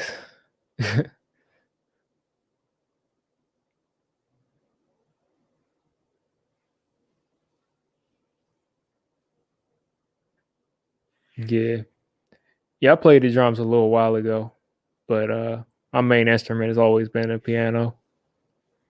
Always end up coming back to it.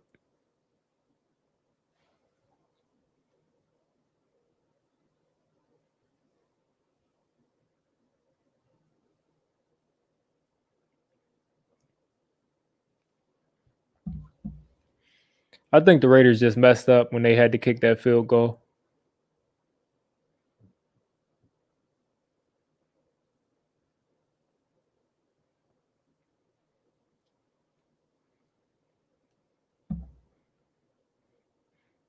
Yeah, you guys got to hear rock in the '90s. I was rolling around in some mud at that age. So my peak of listening to was probably around 2007 to 2010, 11, probably.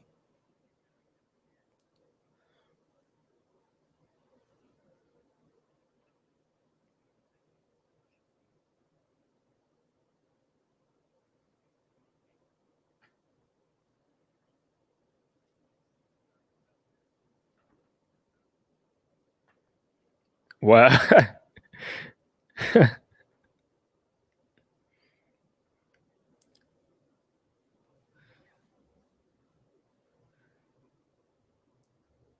I hate when receivers catch the ball and they run backwards.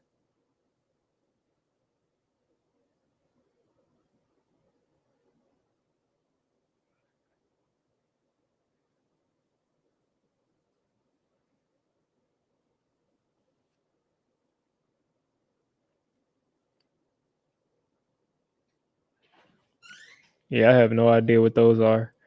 Let's see. I'll look them up to see if I can see.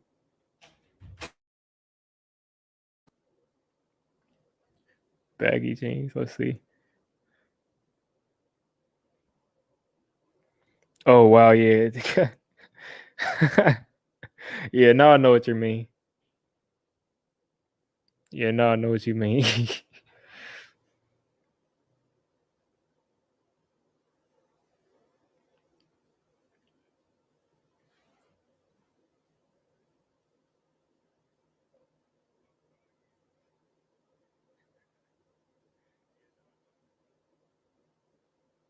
That's hilarious.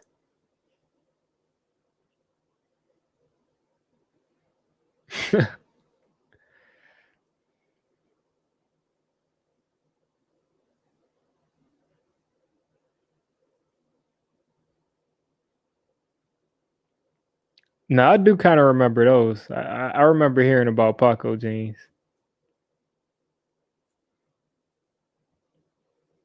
I remember that was like early 2000s where people were wearing that stuff.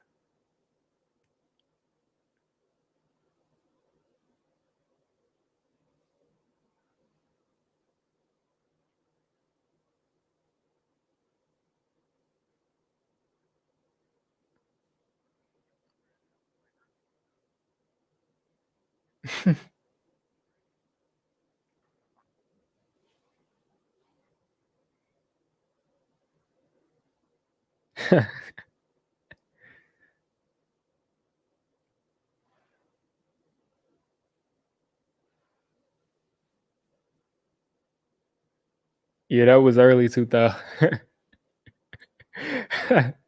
You got to remember early 2000s I wasn't doing much of anything. I was like 3 or 4.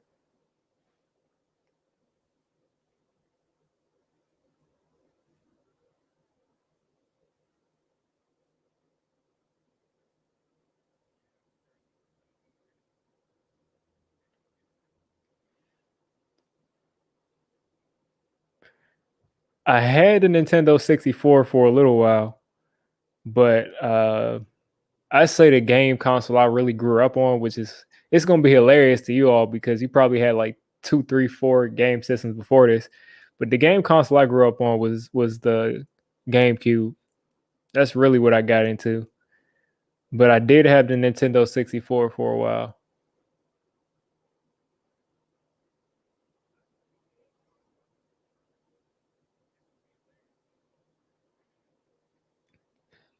Yeah. Yeah, old school dads, they're not buying that for you.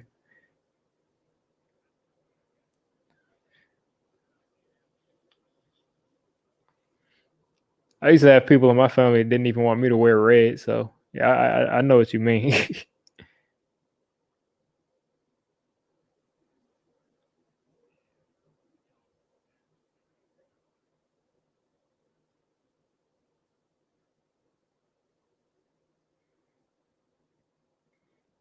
Yeah, I used to play that James Bond game, but I really was playing that GameCube for real. Like I had the Zelda games, I had the Mario games, Super Smash Bros, Sonic, all of that stuff. I remember those commercials for the GameCube where they had like a hedgehog and they had like the hedgehog in the thing.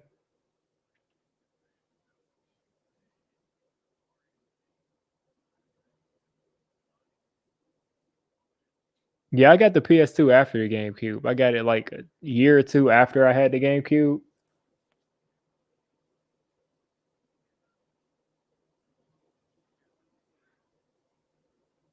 Yeah. The funny thing is by the time I got on the GameCube, Sonic was already, on the GameCube on Nintendo. There was no Sega console anymore. Yeah, it was. Yeah, I remember briefly playing on Nintendo 64, but by the time I played it, I had already seen GameCube, so it didn't really blow me away. But I know for people it probably blew them away once they saw something in 3D.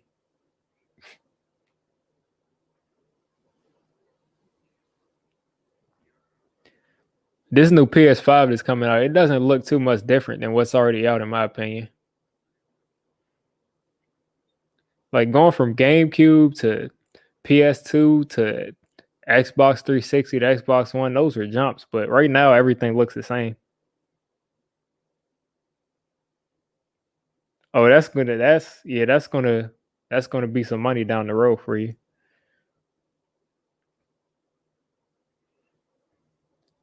The Raiders essentially just roll out a carpet when they play football. They had like a big mechanical carpet that they rolled out.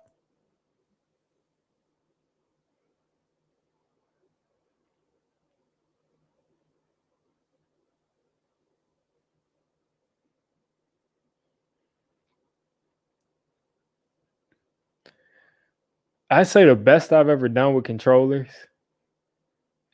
The best I've ever done with controllers was the Xbox One. I haven't had to replace the controller I got day one. Like what, 2013?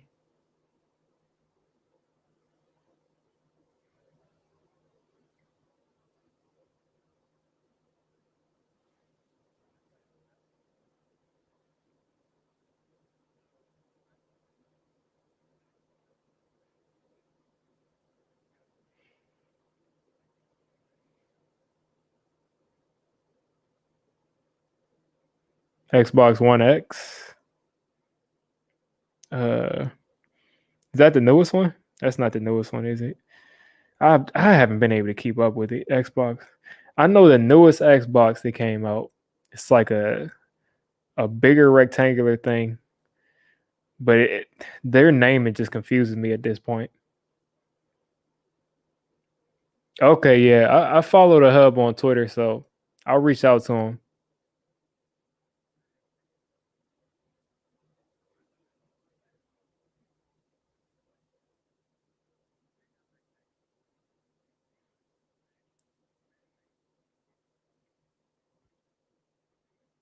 Series X. Okay.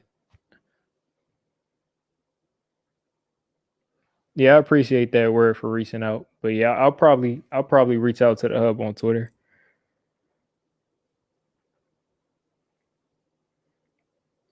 Yeah, it's impossible to get this stuff right now. They're selling the BS5s for like 1,200, 2,000. So it's gonna be a while before I get one of those.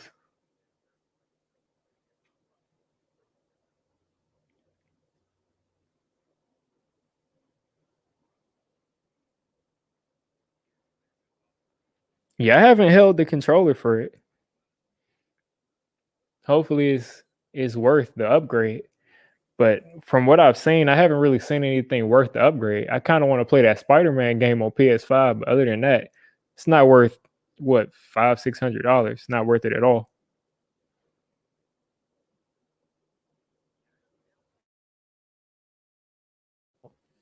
I like the PS2 controller, but I also gotta realize, like, I was a kid when I was holding that controller, and that's pretty much why I've stayed with Xbox, because the controller has always been bigger. And it always feels weird holding that PS4 controller, PS3 controller. I didn't really like it. And if you're playing Call of Duty, that was the best one. Even though I don't even play it anymore, it's just a habit at this point. The trigger is just so much better than a flat bump on the back. Yeah, I'm trying Jersey life. I'm trying to get up here.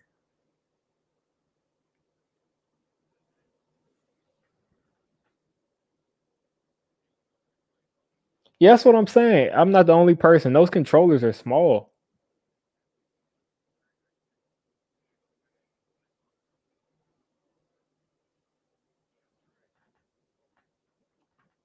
See, my thing is now, especially, I'm in grad school and everything right now, so I don't have as much time. So it's like I'm gonna play Madden. I might play 2K. I'm waiting for the new GTA to come out, so I'll probably play that. But other than that, I'm not really looking for the most cutting edge games. I don't really have the time to sit down and play a game start to finish. So I don't know if it's worth it. I'm waiting for something to come out that just blows me away. That makes me just say, "Yeah, I got to get this," but I haven't seen it yet.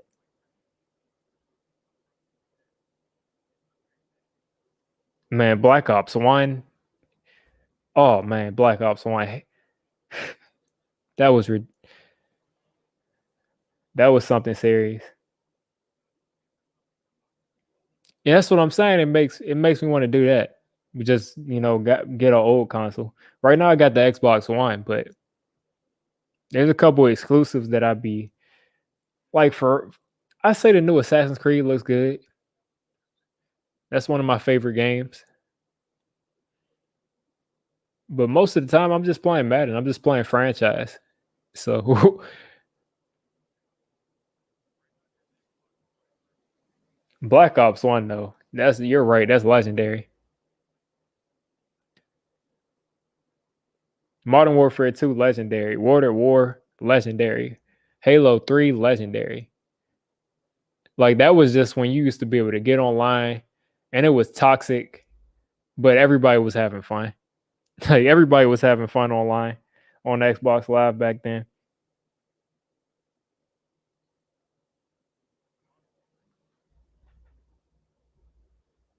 Oh, you can order Xbox style controller? Oh yeah. That might be a game changer. To be honest, I'll probably just go with whatever is cheaper whenever I get it.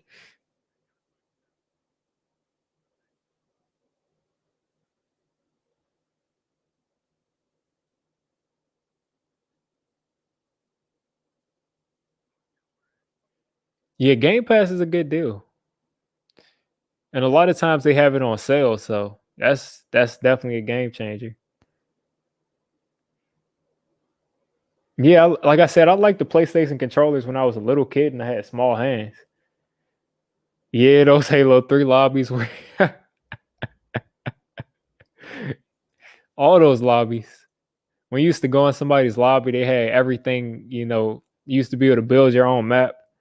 I feel like games aren't as good as they used to be. That's how I know I'm getting old. I feel like everything isn't as good as it used to be. Yeah, I love Fable.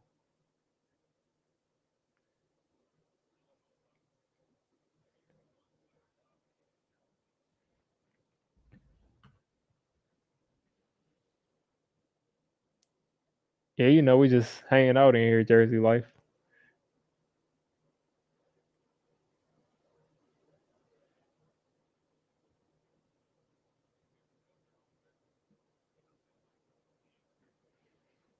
You used to kill somebody in Call of Duty and they asked to go play Halo because they proved they would be better at Halo than you.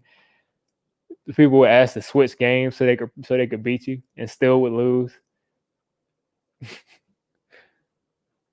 It used to always go back to that. You any argument on Xbox Live, it used to always go back to a 1v1. It used to always go back to a 1v1 me, bro. I bet you can't beat me 1v1. Both snipers. It used to be hilarious.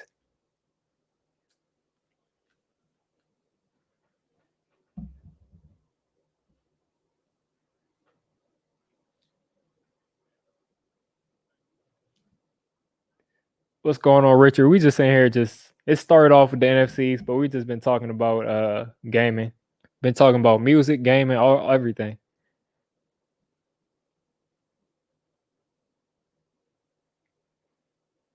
Yeah, I never really played Ghost too much. Yeah, 1v1 on you on Nuketown. That's how it always every time I play Halo, it was 1v1 on Valhalla.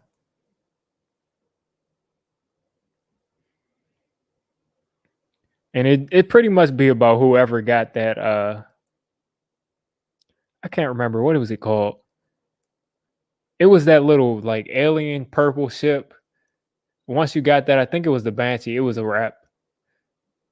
If they ever let me get the Banshee, it was a wrap.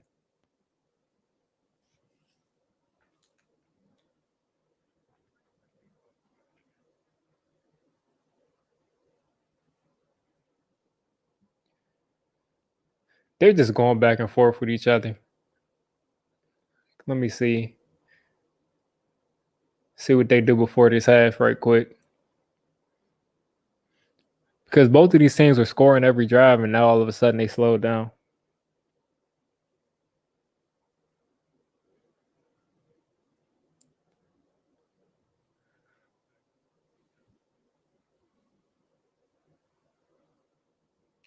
Yeah, 1v1s was just basically an angry little kid.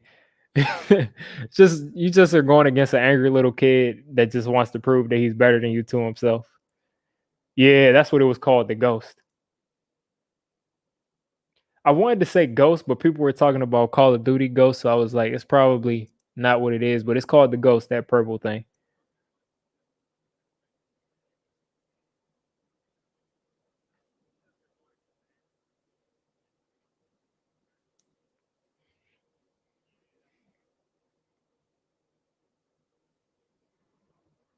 Yeah, there'd be all kinds of crazy. There'd be rap battles on there. Xbox Live on the 360, it was ridiculous, man. It was the I'm not gonna lie, it was some of the most fun though.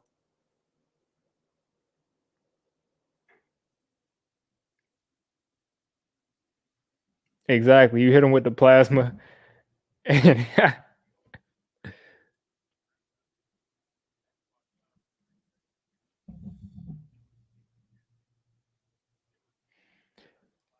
yeah, I got to play a couple of Resident Evils. They were fine, but I never really dove too deep into the franchise.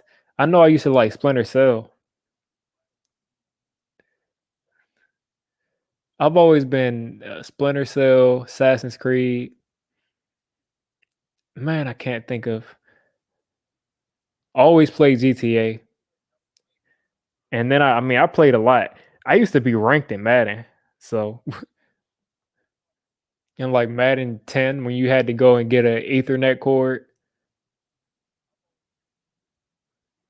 I used to have to have my stuff hooked up with an Ethernet cord.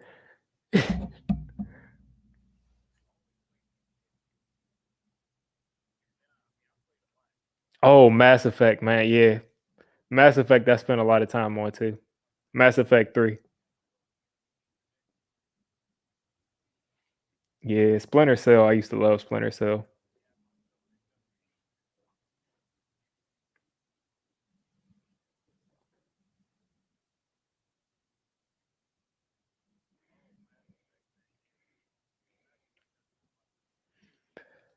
I tried to play Andromeda, but it was just so much like Mass Effect 3 that I couldn't get into it.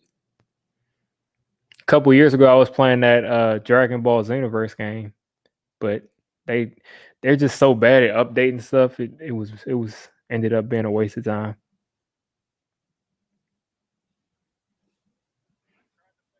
Yeah, it's probably the best way to go because you get the best connection. But that was when I absolutely had to use one.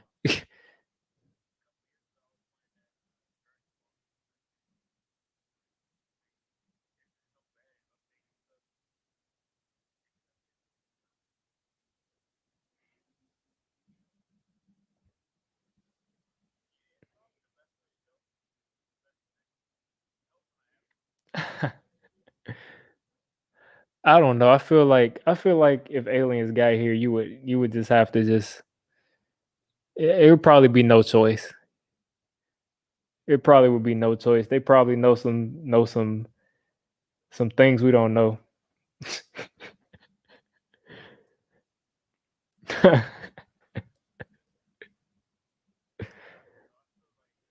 Probably be nothing you could do.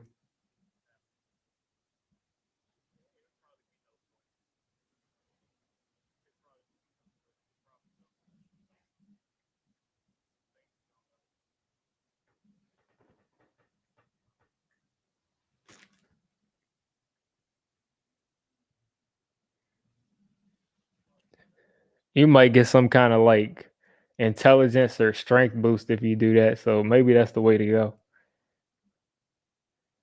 I know if aliens got here, I would just treat them like normal. I wouldn't run around and scream and stuff. I'd just be like, what's going on, man? Because I feel like if aliens did get here, the war would start because someone would be so disgusted from seeing an alien that they would just it would start a war. So I would just treat them like normal. They probably wouldn't be able to speak, English, but I would just ignore it.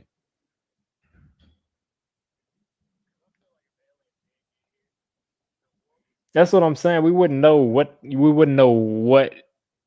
would hurt them. We wouldn't know what would help them. We wouldn't know anything.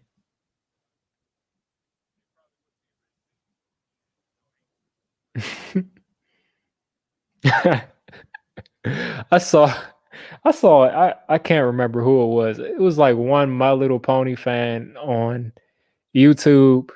He had like 2,000 My Little Ponies in his house, posters. He was like sleeping with one, like had a My Little Pony doll in his bed. It was a little scary. I'm not gonna, it was really scary. Oh my, I know Patrick Mahomes did not just juke that man out like that.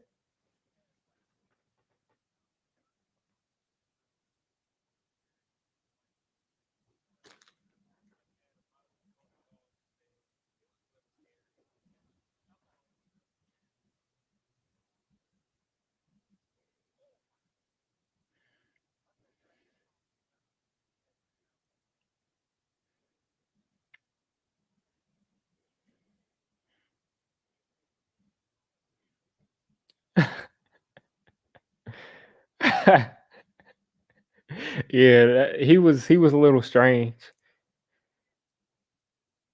Yeah, he was really strange with all of those ponies and dolls and his it was really scary, man.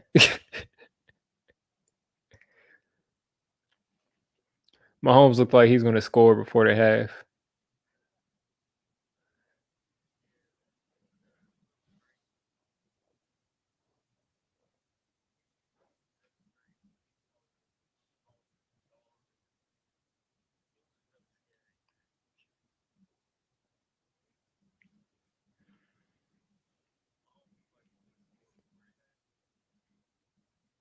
It's hilarious how Cardinals fans were showing up in my stream every week. Like it'd be a Cardinals fan in every one of my streams until we win 2 games in a row, and all of a sudden they're not here anymore. Like my Giants videos when we were losing games, almost every week, my Giants video would hit like at least 500 to 1,000 views, sometimes more. But ever since when we win a game, nobody wants to watch. There's nobody watching my Giants post game win videos. It's hilarious. Hey, have a good one, Giant Opinion. Have a good one, man. Hopefully your video gets up to 1,000 a day.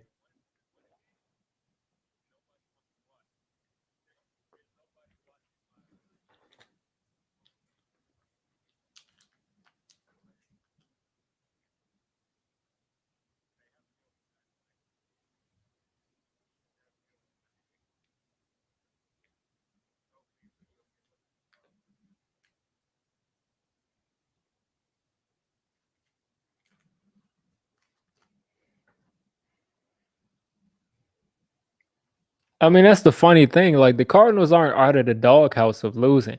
Like that's the most embarrassing thing. You talk all that for months, and all of a sudden, they better not lose to the Giants. That's all I'm going to say.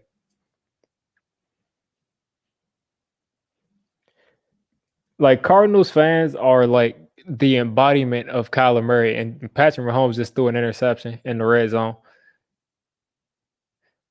But Cardinals fans are the embodiment of they have a short person's complex.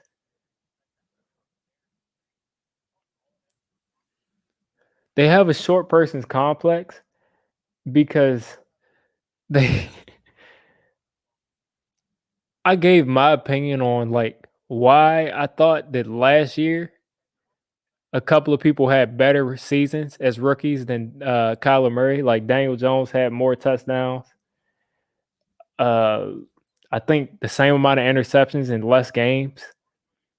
Gardner Minshew had pretty good stats and won more games. Josh Jacobs had good stats. AJ Brown had good stats. And ever since then, they've just been all over my channel. Every time anything happens to the Giants, they're front of the line talking about Kyler Murray. But like I said, I got a bet with done deal that Kyler Murray will have more touchdowns than Tom Brady. So I'm rooting for him every week to score touchdowns.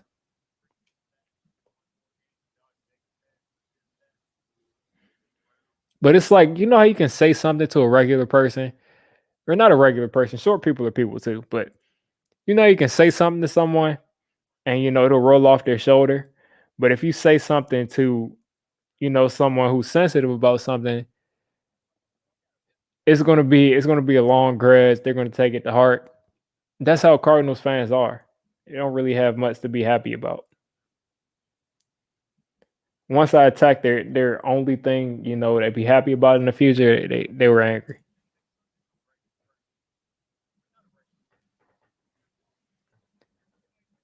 Yeah, Mahomes had the chance to score in the red zone and threw a pick. But yeah, they're the embodiment of Kyler Murray. They have a short person's complex.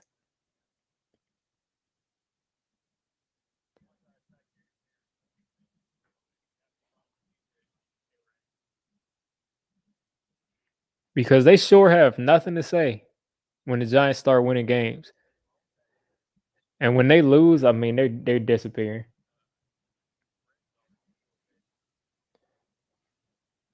You saying go Raiders? I don't care who wins this game. What's going on, Brooklyn hit squad?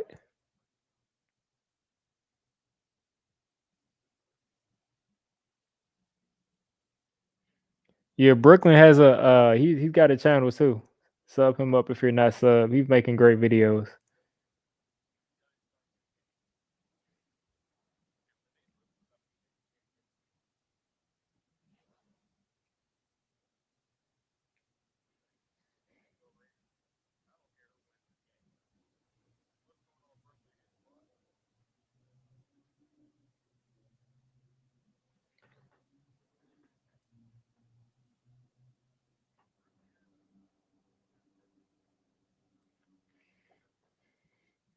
I don't know who gets the ball coming out of the half, but it started off as a real entertaining game, and now both teams slowed down.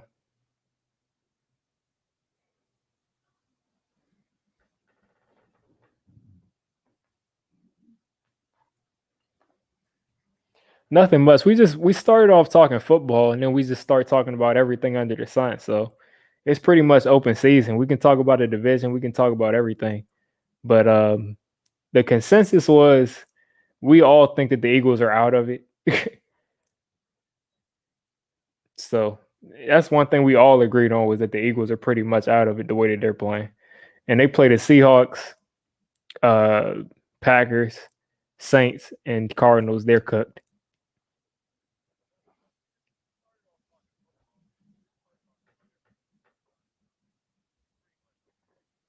Yeah, everybody has that one team that they always have issues with. Eli's the Eagles. Peyton Manning was the Chargers. Every time he played the Chargers, it was always bad. I think until he started playing for the Broncos. Brady, it was the Dolphins. It was always some weird thing that happened against the Dolphins. So everybody has that one team. Lucky for Peyton, it wasn't in his division. And Eli, it was the Vikings too. Every time Eli played the Vikings, it was like 3, 4 interceptions.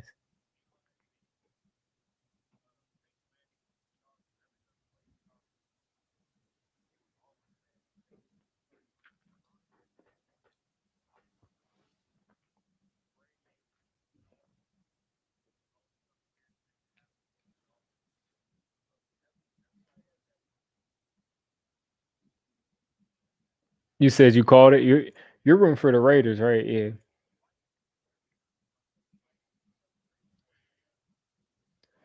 Yeah, me, I mean, I don't necessarily care because I like the Raiders and I kind of want to be right. because I said that they'd be a pretty good team this year. But I got Mahomes and Kelsey, and pretty sure that's it on my fantasy team. But as long as they give me my points, I'm cool. I could care less who wins.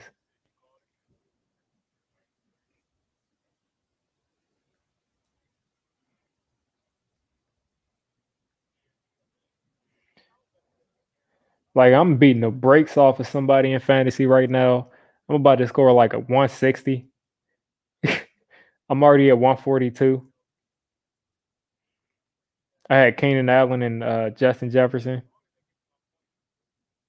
Ezekiel Elliott went off. Herbert went off. Chase Edmonds had a decent game. So yeah, I'm blowing this dude out of the water. Yeah, it really is.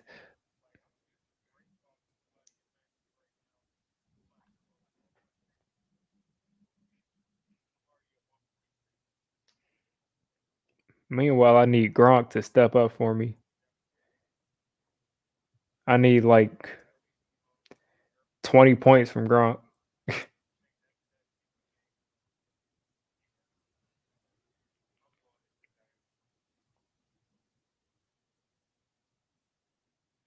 In another one of my fantasy leagues.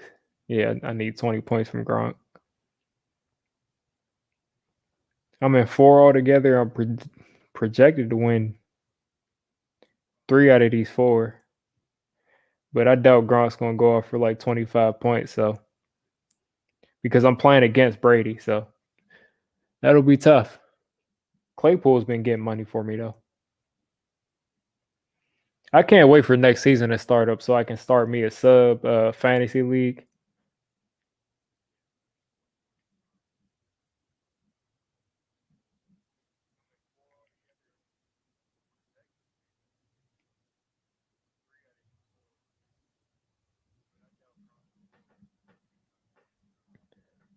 Yeah, done deal. Like I said, even if Gronk does it, Brady's throwing it to him, and I'm playing against Brady. So yeah, I doubt that'll happen. That way, like Gronk will have to get a rushing touchdown. It's not happening. Yeah, I just see the Raiders as a more legit opponent than the Eagles are. Like the Eagles, it's always some funny business. Yeah, we're in the hunt. The Giants win their next game, and Washington beats the Cowboys, and the Eagles lose. We're in first place. It's hilarious. I wanted somebody to win the division at like 4-12. To be honest with you, I just thought that'd be hilarious.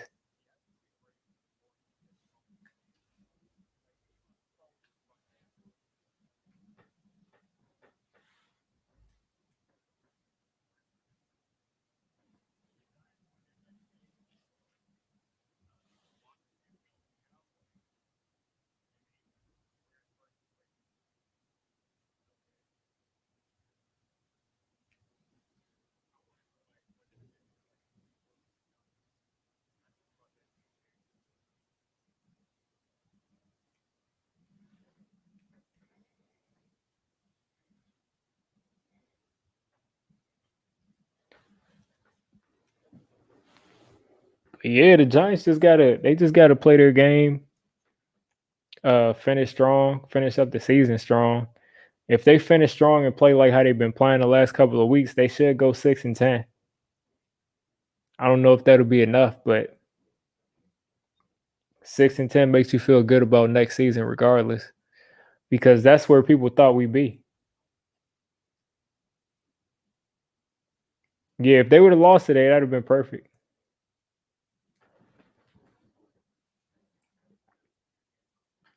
Done deal. I'll tell you what game the Steelers are gonna lose. Let's see.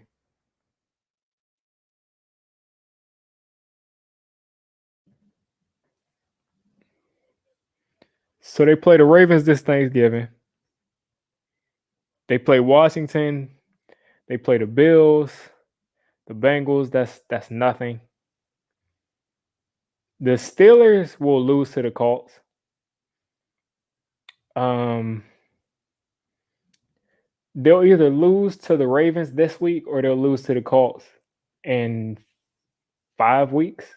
December 27th. They're losing to the Colts.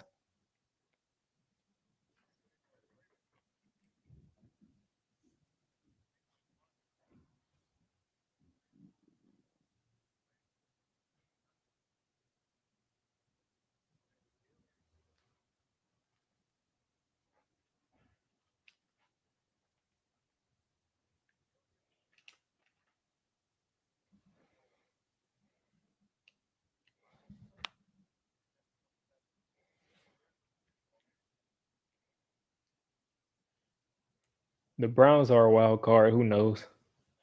But they got a good shot to lose to the Ravens this week. Who knows? The way the Steelers have been playing in these games close, they might lose to Washington and let Washington win the division. See,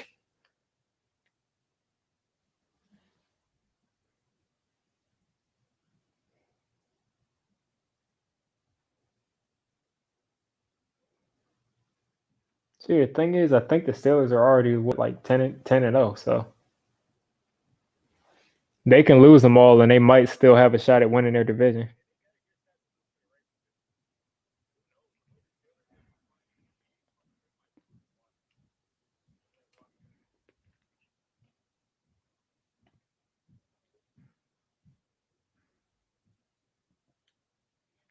Ravens are 6-4. Browns are 7-3, I think.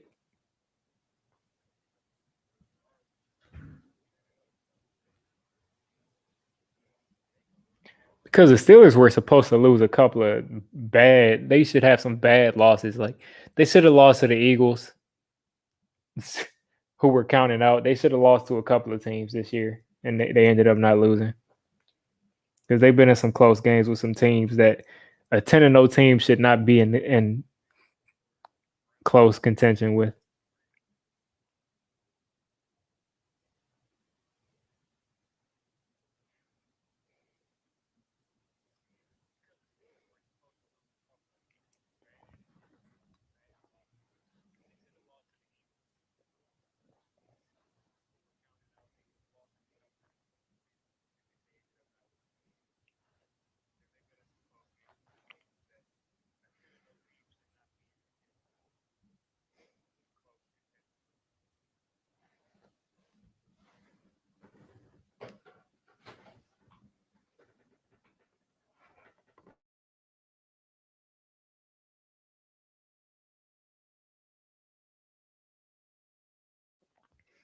You saying you expected the Ravens to be better? Yeah, I feel you. I thought they would be too.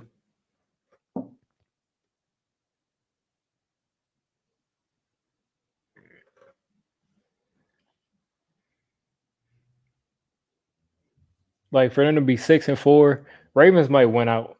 I feel like I just feel like Lamar is too good to be just this average right now. The Ravens might win out just because I feel it.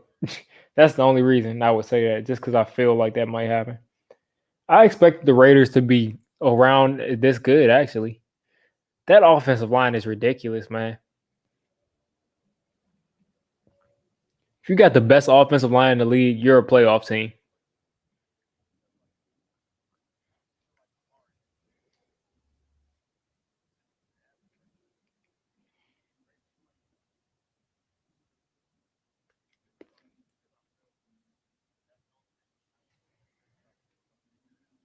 Yeah, the Giants will be surprising. I just You see, I want the Giants to make the playoffs, but I want them to make the playoffs at like 7-9.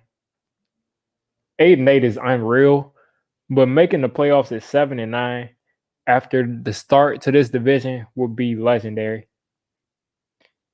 If the Giants win 8-8 or 9-7, like winning out, which is ridiculous, then Joe Judge will have to win Coach of the Year. I don't think that's going to happen. I think we'll win 6 games, 5 games, but we'll just see how it goes.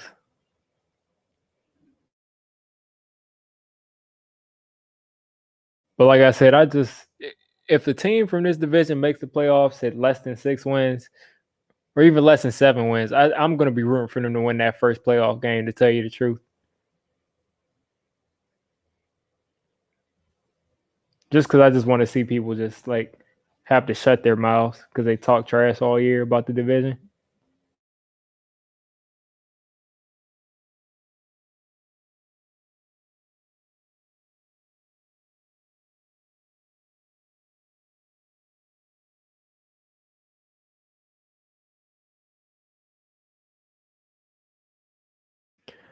Yeah, 8-8 will be 5-1.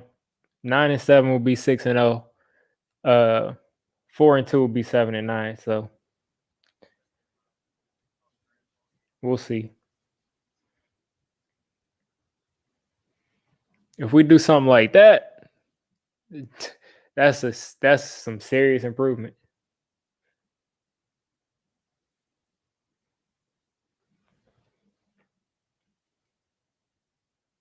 Like to start off the season 1-7, or like, yeah, 1-7, and end up 9-7 or 8-8 or 7-9 even, is that would mean we went like, excuse my maths,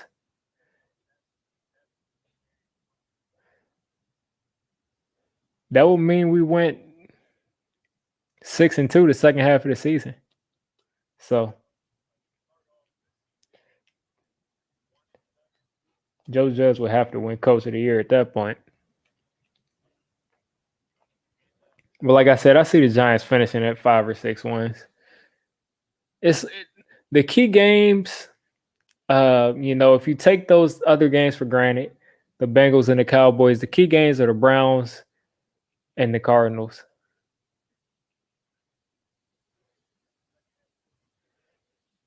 So, Browns and Cardinals, seeing what they do.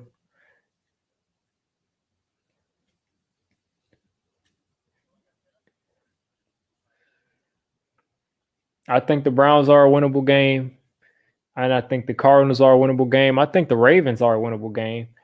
And the way that the Seahawks have played as of late before this past week, that's a winnable game. But I'm not going to be bold and just predict all of that, because it's all about, the fact that we don't really face a good defense anymore. Our first half of the schedule was all like above average to elite defenses besides our division games. If we're able to run the ball every week, then that's going to give us a chance. Yeah, that's what I'm saying. If the NFC East team made it to the championship game, like, they wouldn't be able to say it. That's hilarious. That is hilarious.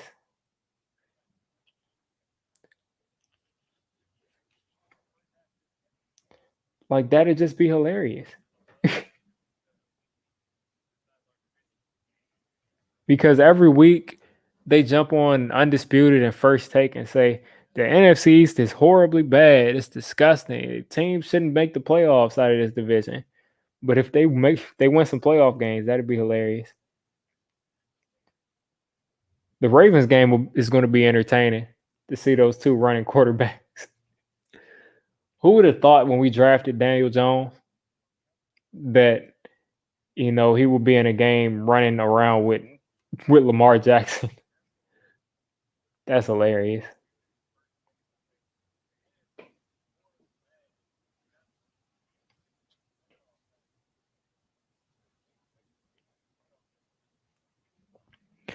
Like I said, I'm not going to pick us to, win out and stuff and all of that. But I will say that these games at the end of the season look a lot more winnable than they look a lot more winnable than they did at the beginning of the season. Like the Seahawks, they looked unbeatable. The Browns, they looked like an elite team. The Cardinals, they look better than what they did at the beginning of the season, which is changed there. And then the Bengals look like, we might have a shot at them because they had a rookie quarterback. But I would say that the Seahawks and the Ravens, they look like we would just get blown out both games.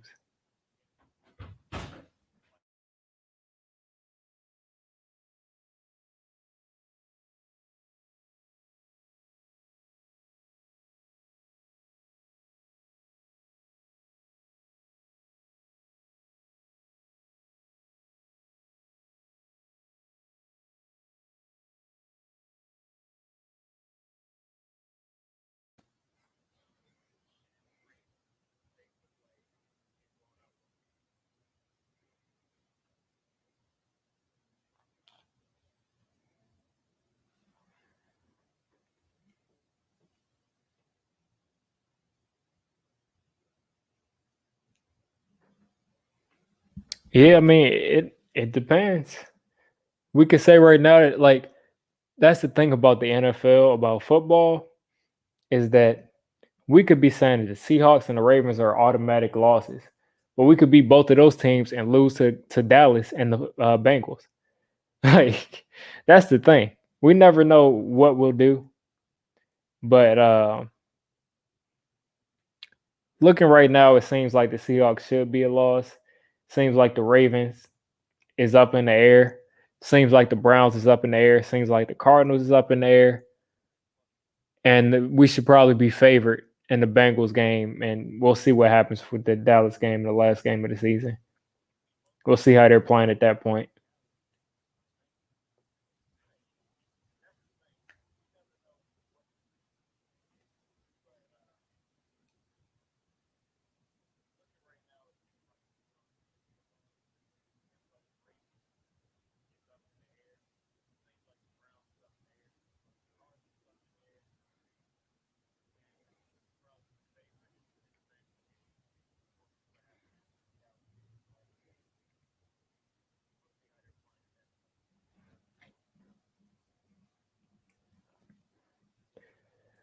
But that Browns team that I saw today, they don't look scary at all. The Browns team I've seen the last 3 weeks has not looked scary at all to me.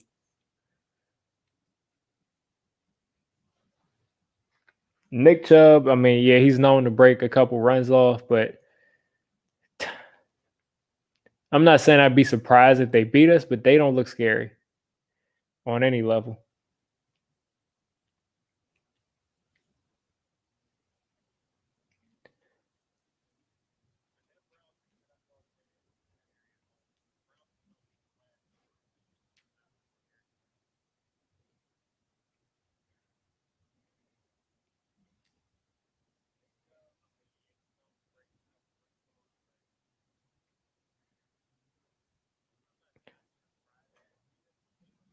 Because the Browns like to run it up the middle. They like to run it up the middle the whole game, and we don't. The I wouldn't pay attention to how the Browns defense looked today because they didn't have Miles Garrett, so that that part is scary. But they have Nick Chubb and Kareem Hunt, and they like to run up the middle, and nobody can run up the middle against this Giants defense. It's just not been working all year.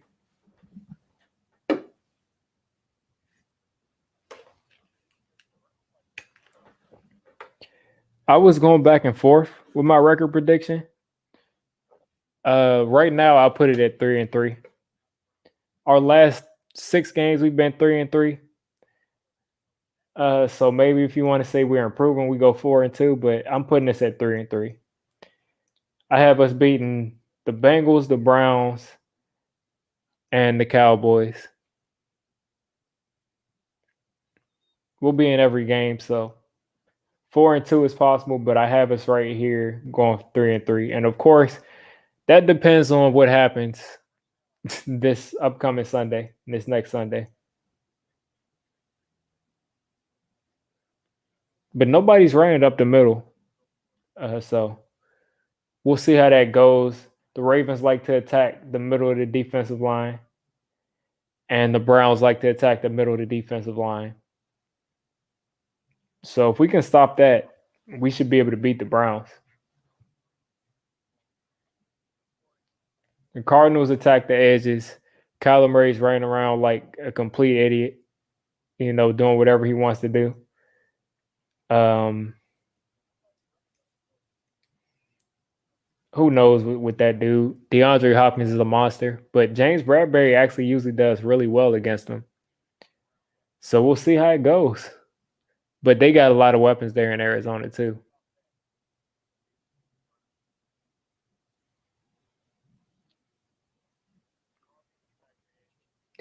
I think that real wild card is the Cardinals game.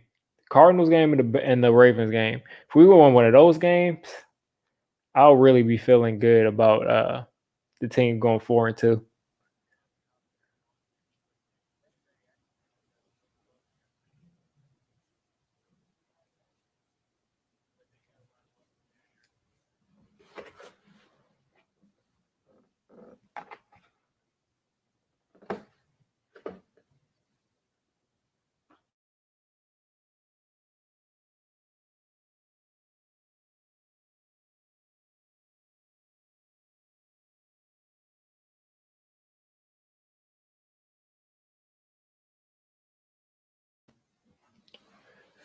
But yeah, it seems like it's winding down. I've been streaming going on about 5.5 hours. But yeah, it's been fun talking.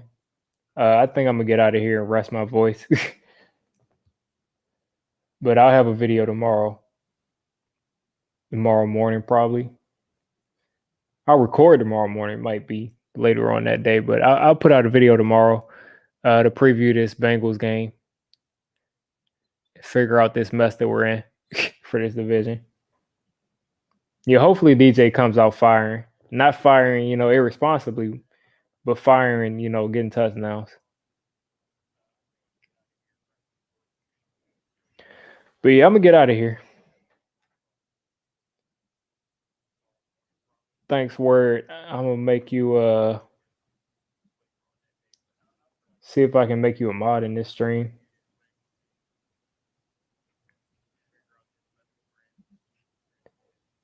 You're in pretty much every stream, so yeah, I just modded you.